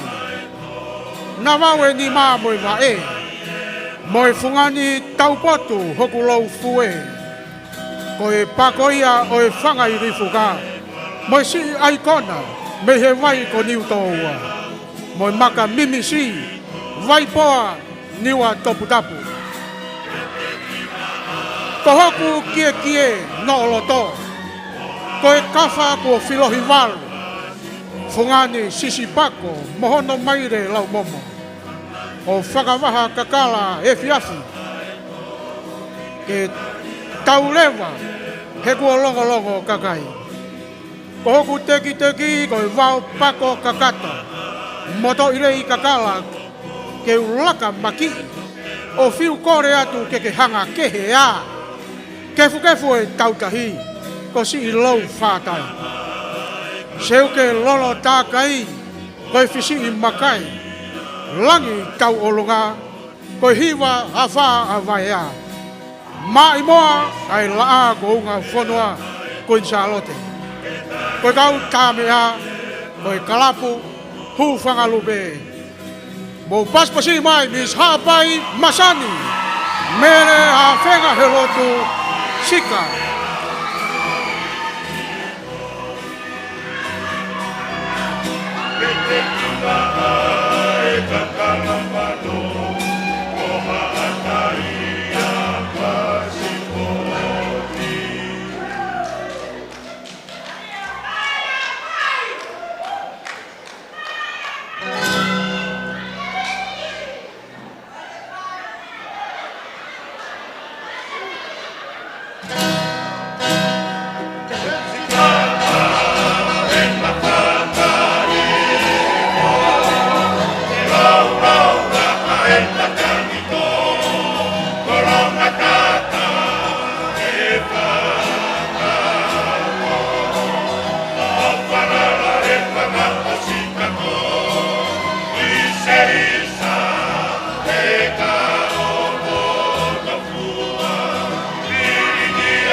Motoiti paspasi mai mishapai masani mere afenga helotu sika.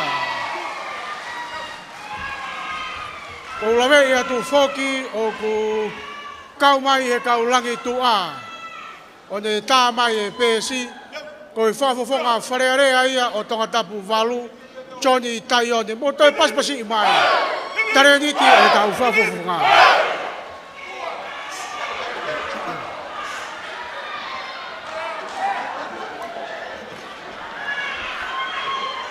Tau atu e wholahaka ia e tamaiki pia mei he whoi one one.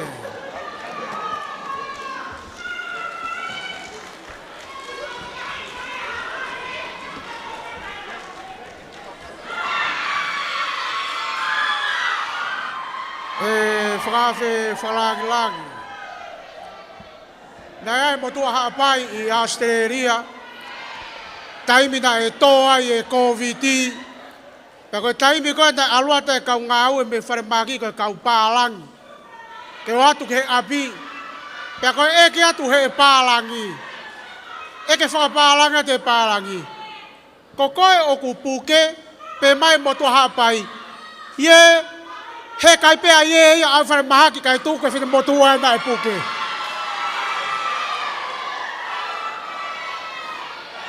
Ko ia ie, whamalo atu iho mo pou mai, mo turi mai e mawhana ki e tau kātoanga ko i hewhia whine.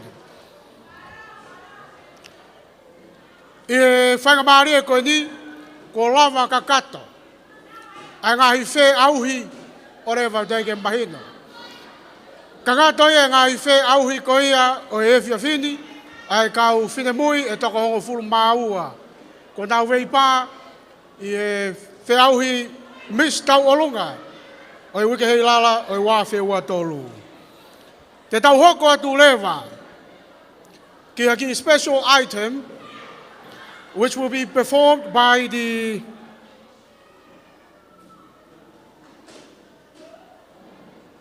Miss Beauty International 2003, Diamond Langi. Aia tene whakahoko atu, haki fo I whakameite make, mamau tolu I e whia whini. Pea lolotonga e tau taritari ko ia ki a Diamond Langi, ko korepe ke u whakalau atu, ai kau sponsors, o tau polo kalama wike Heilala ki e tau ni. I'd like to acknowledge our Heilala Platinum sponsors who have donated more than 20,000 paanga towards our Heilala pageant for this year. Government of Tonga, Fiji Airways, Tonga Ports Authority, New City Party Rentals, Tanoa International Hotel, the Tonga Development Bank. Wagau Heilala Gold, 10,000 plus paanga, MBF Bank, Little Italy Hotel, BSB Bank, Friendly Island Shipping Agency, pe mo e TCC. Pe woki ki e kau Heilala Silva, aia te nau toko ni mai paanga ni mawhe, ko e Jet Save Tauwhanua Travel, pe mo e FedEx. Ko e Heilala Bronze, 3,000 paanga, ko e kautaha ko ia ko e One Talk. Tau ki ngatai e tau kau sponsor, ka tok whakato atu anayange.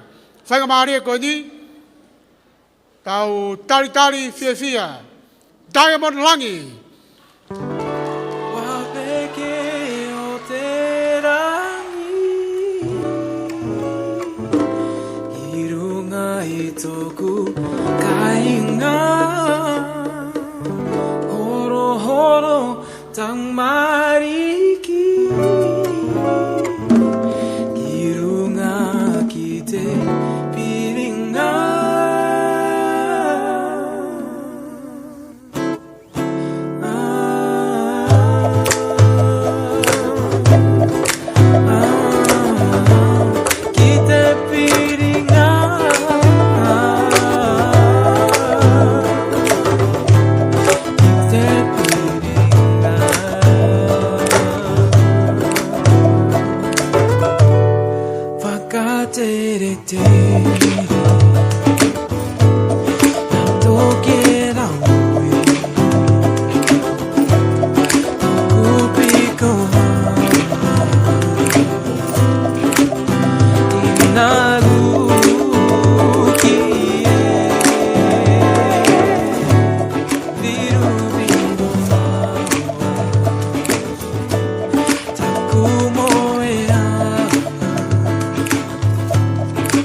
Kiru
horo tamariki kirunga kirunga kite piringa kirunga kirunga kite piringa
The Miss Universe New Zealand 2019 and Miss Face of Beauty International 2013.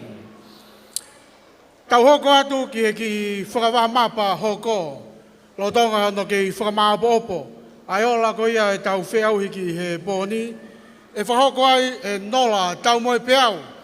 Haki fo I hiwa ma tau tolu I e whia whindi. Peka hiri eni. Ka pau te usuatu o kumou ki I ture mohe. Ka tāma ki I whasi ka tau ki ai ange. Whakarelu ake e polo kalamba koe ne pō koe. Nola tau moe peau.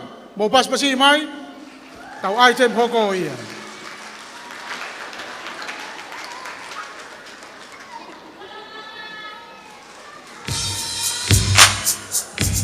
Sing with me, Tonga.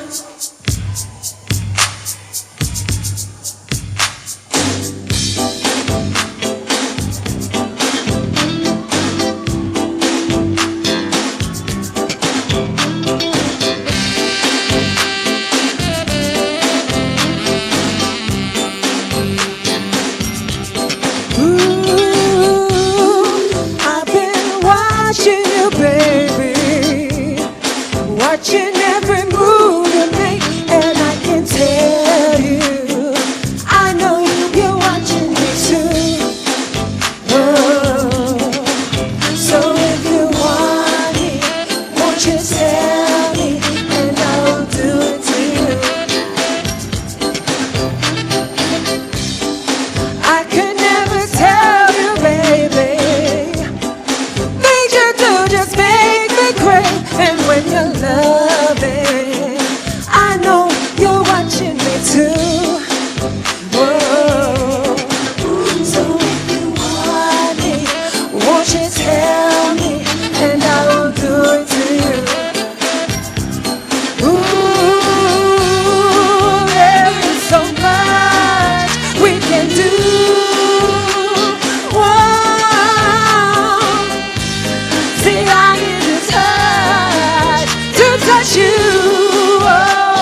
the next song, can you guys be my Fugees to my Lauryn Hill, please? Strumming my pain with his fingers, singing my life with his words, killing me softly with his song, killing me softly with his song, telling my whole life with his words, killing me softly with this song. Let's go. This is now.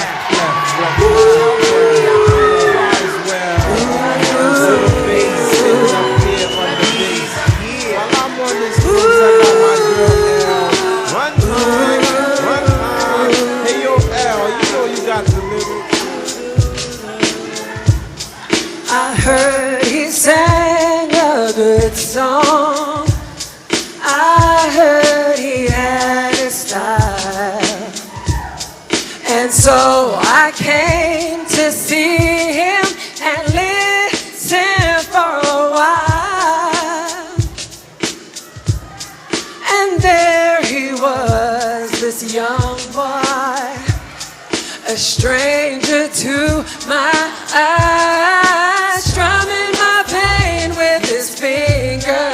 One time, singing my life with his words. Two times, killing me softly with his song, killing me softly with his song, telling my whole life with his words, killing me softly with his song.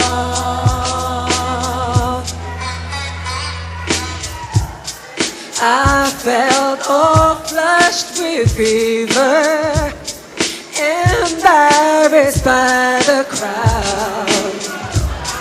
I thought he found my letters and read each one out loud. I prayed that he would finish, but he just kept right on.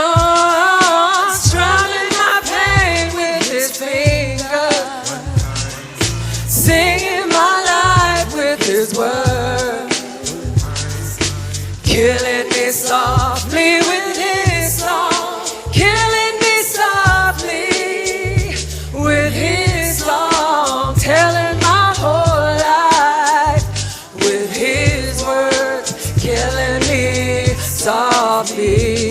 Sing it with me, come on. With his song. Whoa.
Mataki pas-pasi leo lahi mea keke ando la. Tare ni ti ia au pito au tau kakai. Whakamaria Koni, I'd like to invite the President of Tonga Tourism Association and the Chairman of the Heilala Committee, Mr. Sofele Moimoi, to make a quick announcement before we give the opportunity to the CEO of Tourism, Mr. Vriami Takau to offer the thank you remarks. Sio saya Moihao.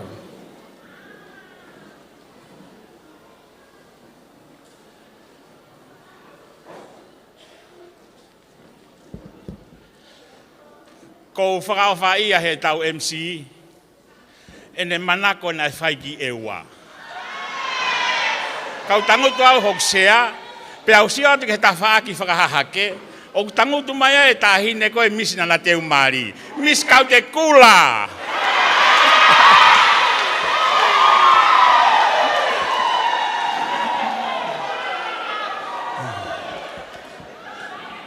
Whakatulou atu, whatawhehi o la paha Tuita.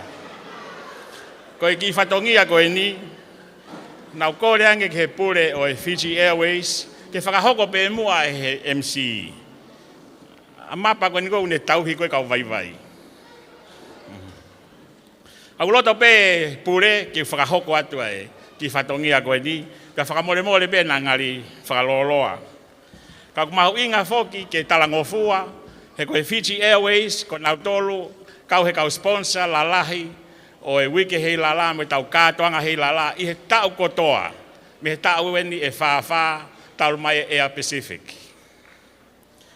O ku hiki ai pare o whewholau aki. Pea ko, I'm very glad that the General Manager of Australasia and also the South Pacific is here with us and his wife. John Nichols, can you please upstanding? John Nichols, tau ki paspasi mai mua e pule lahi.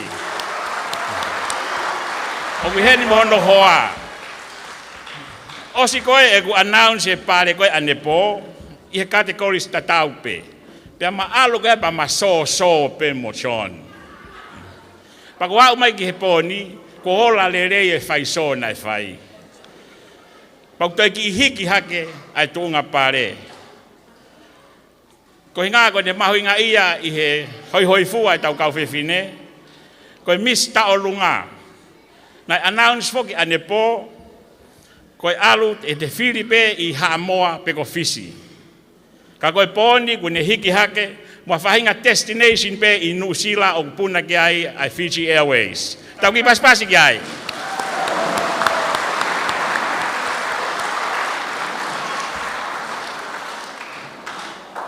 Koe pare koe ni koe ke Tongatapu he kau misi e whika tolu, the second runner-up of Miss Heilala Pageant 2023.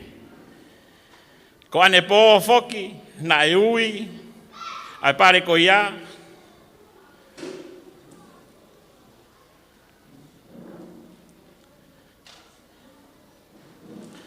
ki New Zealand, ki a whahenga destination pe i New Zealand. Ka kua liriu ia he poni kia whainga destination pe o kupuna ki ai Fiji Airways i Australia.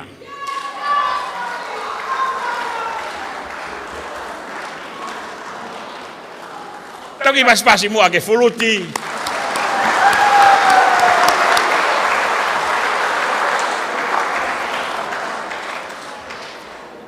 Ko Tongatapu koe ni koe e whikaua, first runner-up. He Miss Heilala Pageant 2023.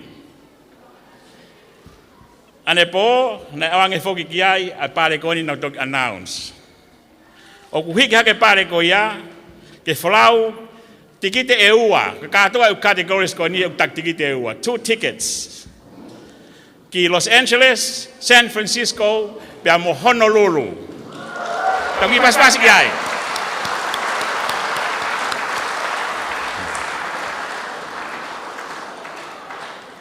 Pako Tongatapu koe tene mau ai Miss Heilala o e tau ni. Mana tui foki koe whike tau ilo. Na wale peku pare ua e Miss Taolunga ia. O wale peku mau ia Miss Heilala. Koe anga pe e tau pehe. Koe Tongatapu koe tene mau e Miss Heilala o e tau ni. Tene Filipe ia hawhainga feitu pe i maamani o puna kai Fiji Airways. Mo tikite e ua. Tau ki paspasi kai.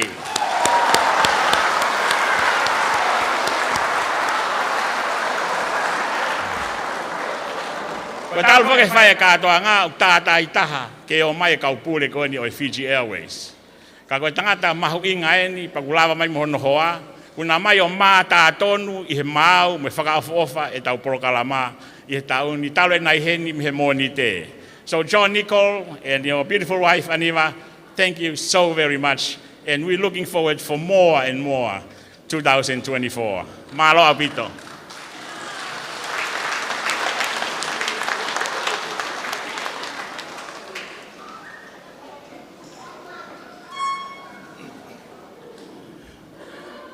Lave foki a Siosaya Moe Hau, ke ku eva koe ka kuini kau te kula.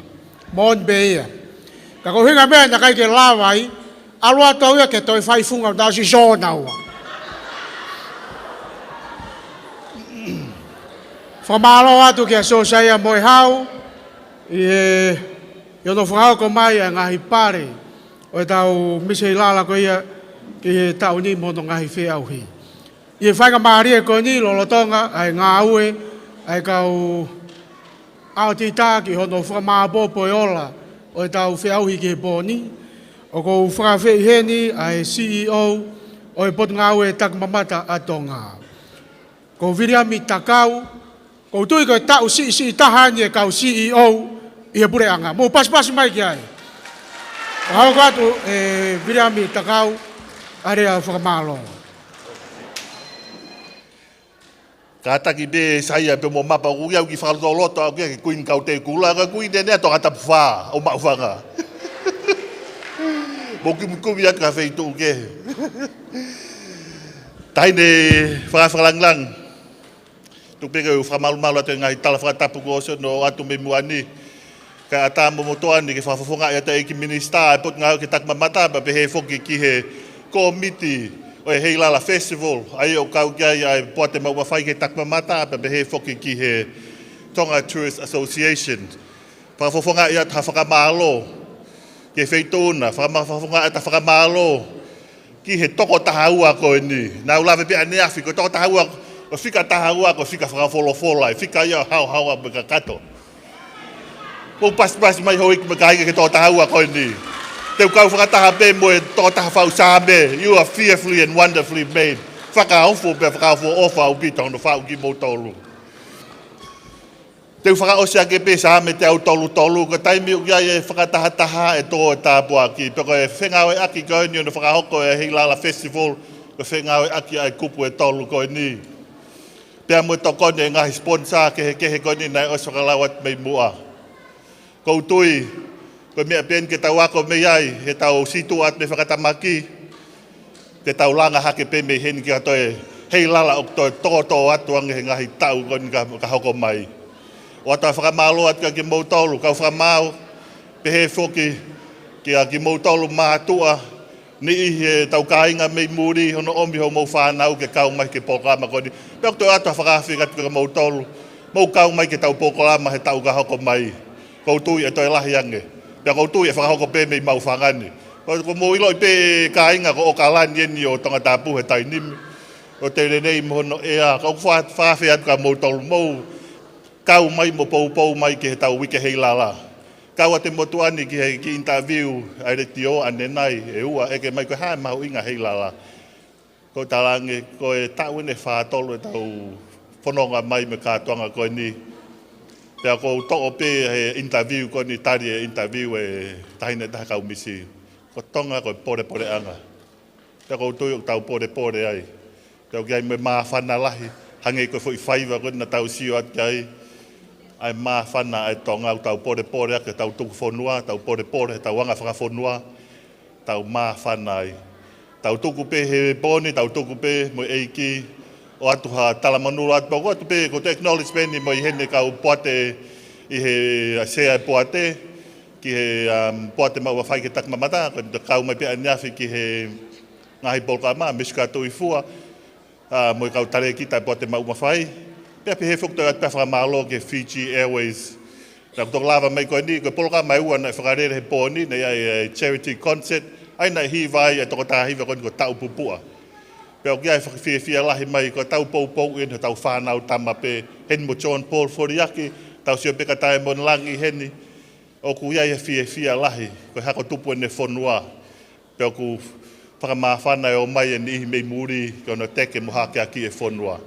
Kai ke whakalolo atu, lewa e malanga, o ka ofalahi lewa malanga ka e tatau atu. Malo.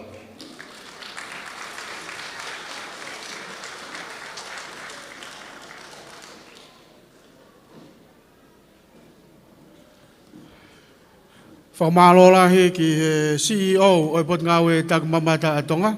Urea mitakau i hono tongia e whatongia ko e lea whamalo o e polkalama e whiwhini.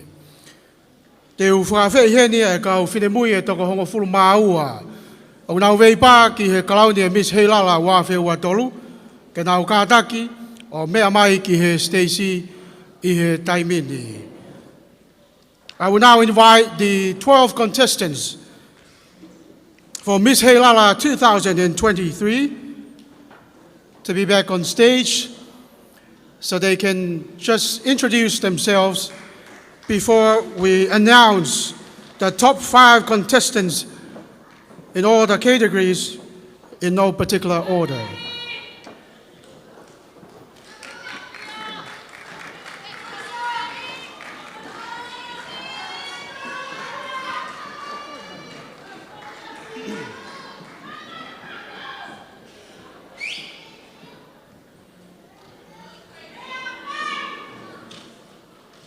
Can I ask the girls to please introduce yourself before we proceed? Malo. Malo. Hello. Malo lele. Koe hoku ingoa ko Manila, Grace Ann Maake. I'm 21 years of age. I am proudly sponsored by SNS USA. I proudly hail from the villages of Bangai, Bukotala, Uiha, and Kahoa. Tuaopa atu.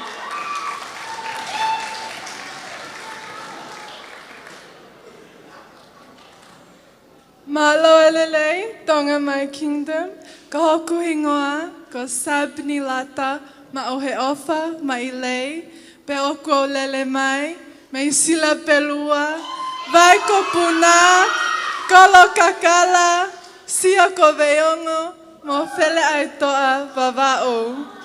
O ko fie ke whakafofongai, I miss Tui Fashion 2023, malo au pito, tua o whātu.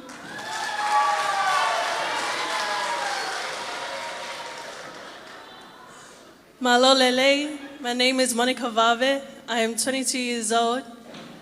I hail from the villages Vaikupuna Pea, Lapaha, Kolomotua, Vaimalo Vava'u, and Angaha Niua. I am proudly sponsored by Miss Tonga Australia. Malo apito.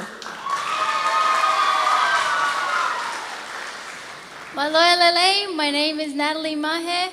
I hail from the villages of Nukunuku, Kolavai, and Po'aha'apai, and I am your Miss Lady Maria Australia. Malo pito.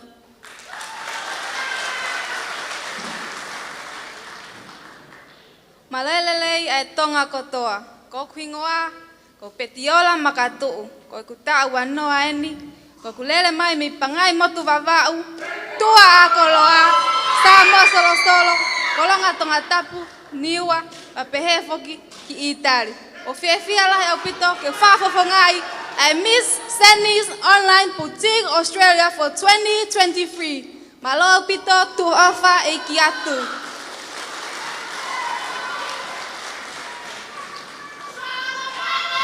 Malolele i kainga tonga.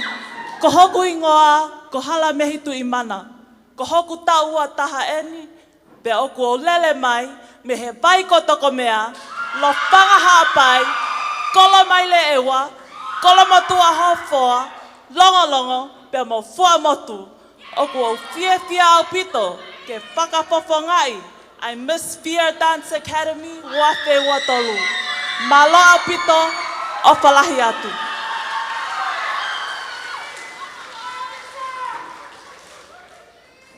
Malolele, my name is Mele Luisa Meredith. I am 22 years old. and I hail from the villages of Faleloa, Neafu, Tongatapu, and Tongatapu. And I am proudly sponsored by Bose Fashion. Malo Apifo'ou.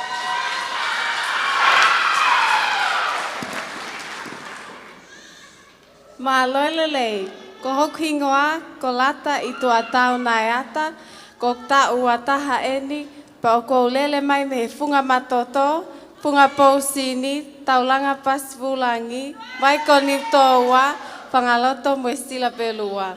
O ko pia lahe ke whakapoponga I atu, I miss Brilliant Star sila pelua. Malo au pita o palahi atu.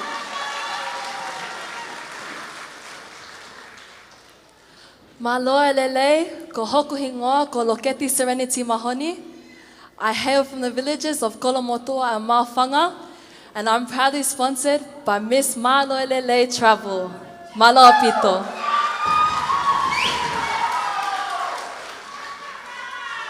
Malolele, ko kingoa ko Sitita Hamilton mai nuku, o ko lele mai mei kolo mai le fata olua ewa, tali hau tua neki vale vavau pea moniwa fo'ou.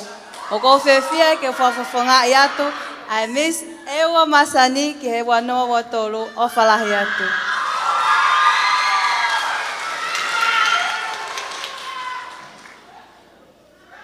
Malo elelei. Ko hoku ingoa ko ngai whonu uha tawhe, pia ko lele mai mei whaleloa lofanga, haapai, kolomotua, niua, na paha, mua. Pia ko fia ke whafafonga I atu, I miss Lady Maria Tonga, Australia. Malo au pito.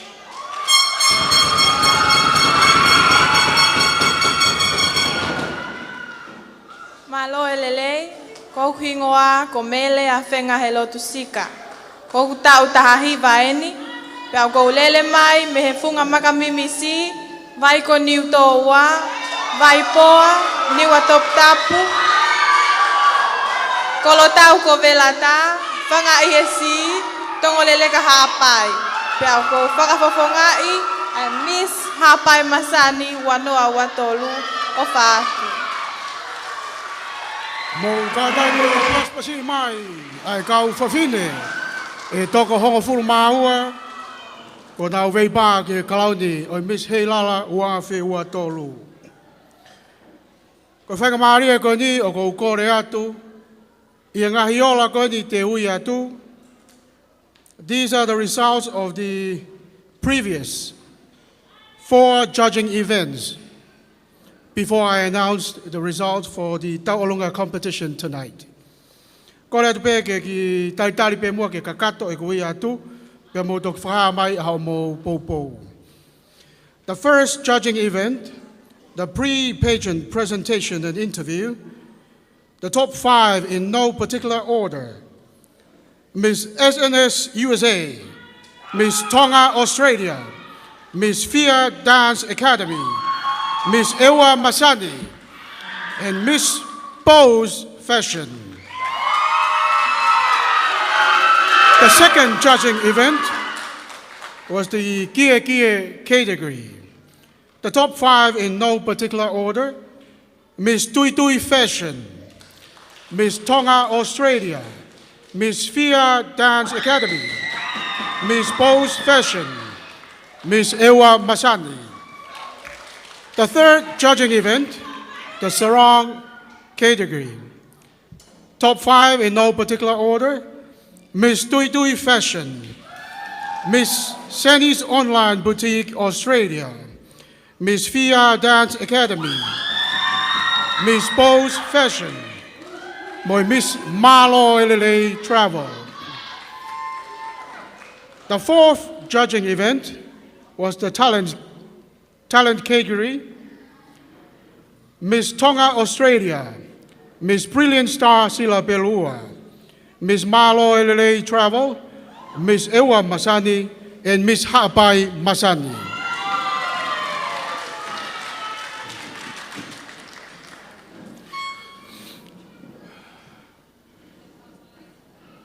Our Taolunga competition. If I announce your name, I ask that you could please step forward.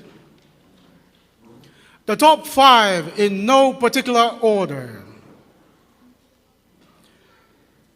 Miss Tuita Fashion.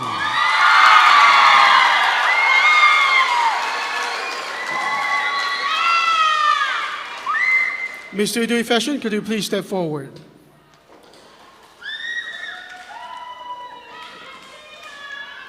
Koi hoko, Miss Fia Dance Academy.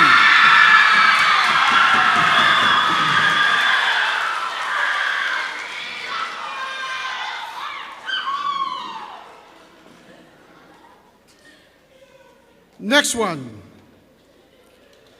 Miss Brilliant Star Sila Perua.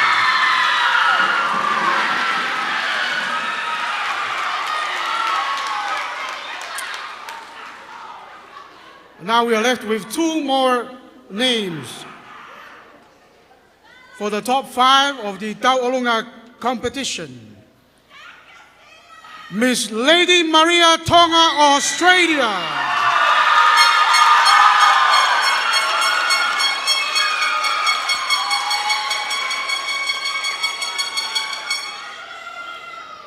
Koe hingoa whakaosi.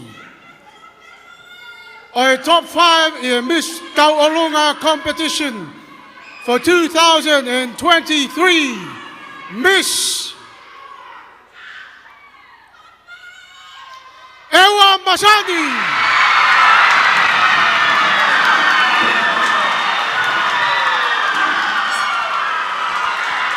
Ko nga hingoa ai na pe ho fo ma wa me pina. Tau ta ta dia. DJ, ki tai manga ki fo fashi henga ke ave ake fe au he poni. Where did you come from? Where did you go? Where did you come from, Cotton Eye Joe? Get out of him, Cotton Eye Joe. I've been married a long time ago. Where did you come from? Where did you go? Where did you come from, Cotton Eye Joe?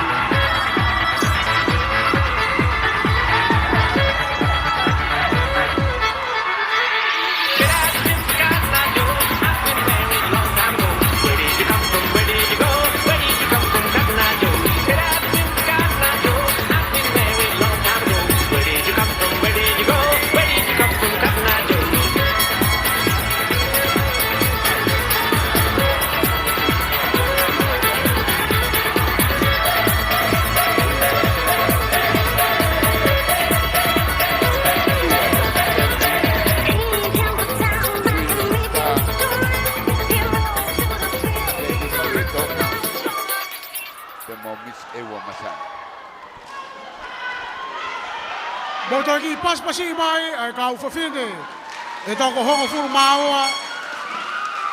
E nau mau e loto lahi. E vei pā he tau ni. E whakawharangirangi whamore more pe. E ki tala no whakatua whakaosko e ni. Nai ai ho ki motua mei wawau. Nai ai e ne palau. Ta koe taimi ko ia. Na kai ke aha toi mea rere koe palau pe. Pe nai ai ki i whakautua. I wawau, ke awe ke whare mahaki ngū.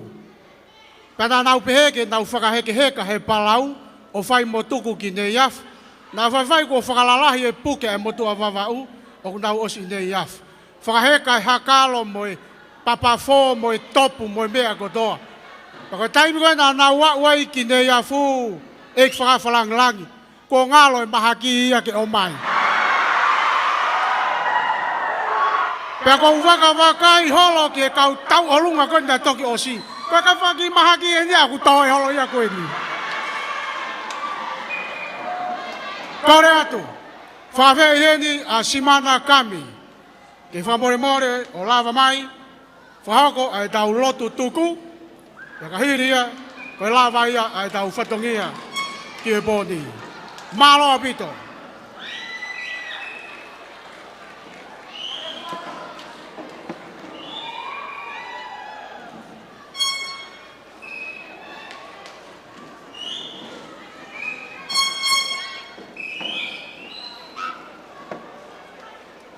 Whawhetai, e o tua e tau tamai, Atau eiki ko si suklaisi, wawhainga marie, ai poni. Lau bea natula. Ke tau lotu. Apata mai, whawhetai ke te koe. Whawhetai ku mauheni, koe whahaha i ngahi tare niti. Ho o mea whika uraki taha, ko ke whau he mamani koe ni. Koe kau whiwhine, hoi fua. Ta mai e ko lotu ke te koe, e ke malu i si whanau, nau kau he whilimisi, behegi o na ngai family, na womi mei muri, behe foki tongani. Patu ke nau fia pe ko e nau kau, o kai koe uhinga ko e nau win, o e mea mahu inga ko e nau take part, pa nau fia beo feo whaki. Ko lotu ko mau kakai, ke mau haloto hanga maari, ke mau ofa tatau pe, he toko taha ko toa, he kau misi ko e ni, o hange ko ofa ke te mau tolu. Na mai, whawhetai ke te ko ulawa rei e polo kalama. Ka pau te mau manatu, ai mea mahu inga taha, na ke ako mai si su. Fuafua kumi, ke pure anga e otua, mo ene ma oni, pea koe mea ko toa pe, e toki tānaki mai ia. Mau kore ko toa eni, e huafa pe ho alo, ko si su klaisi. Amen.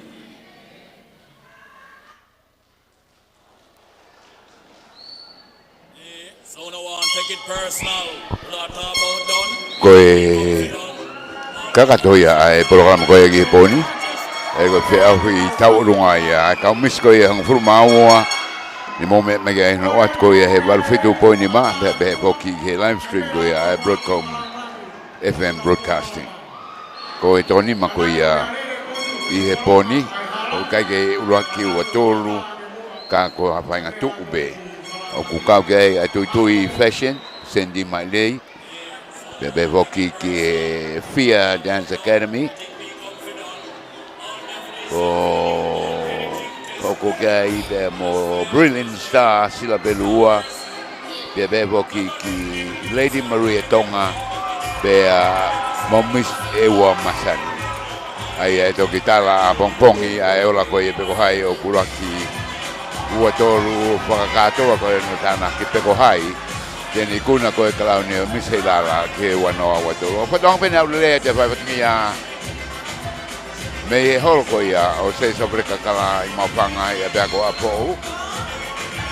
Whaponga atu e tunga matu o whaipatingi at koe me broadcom ko Aripate Junior Kisina, Pita Takafua, Potalevu Tufua, me sake whamokioa, kau sa salaka, mo mea. Every time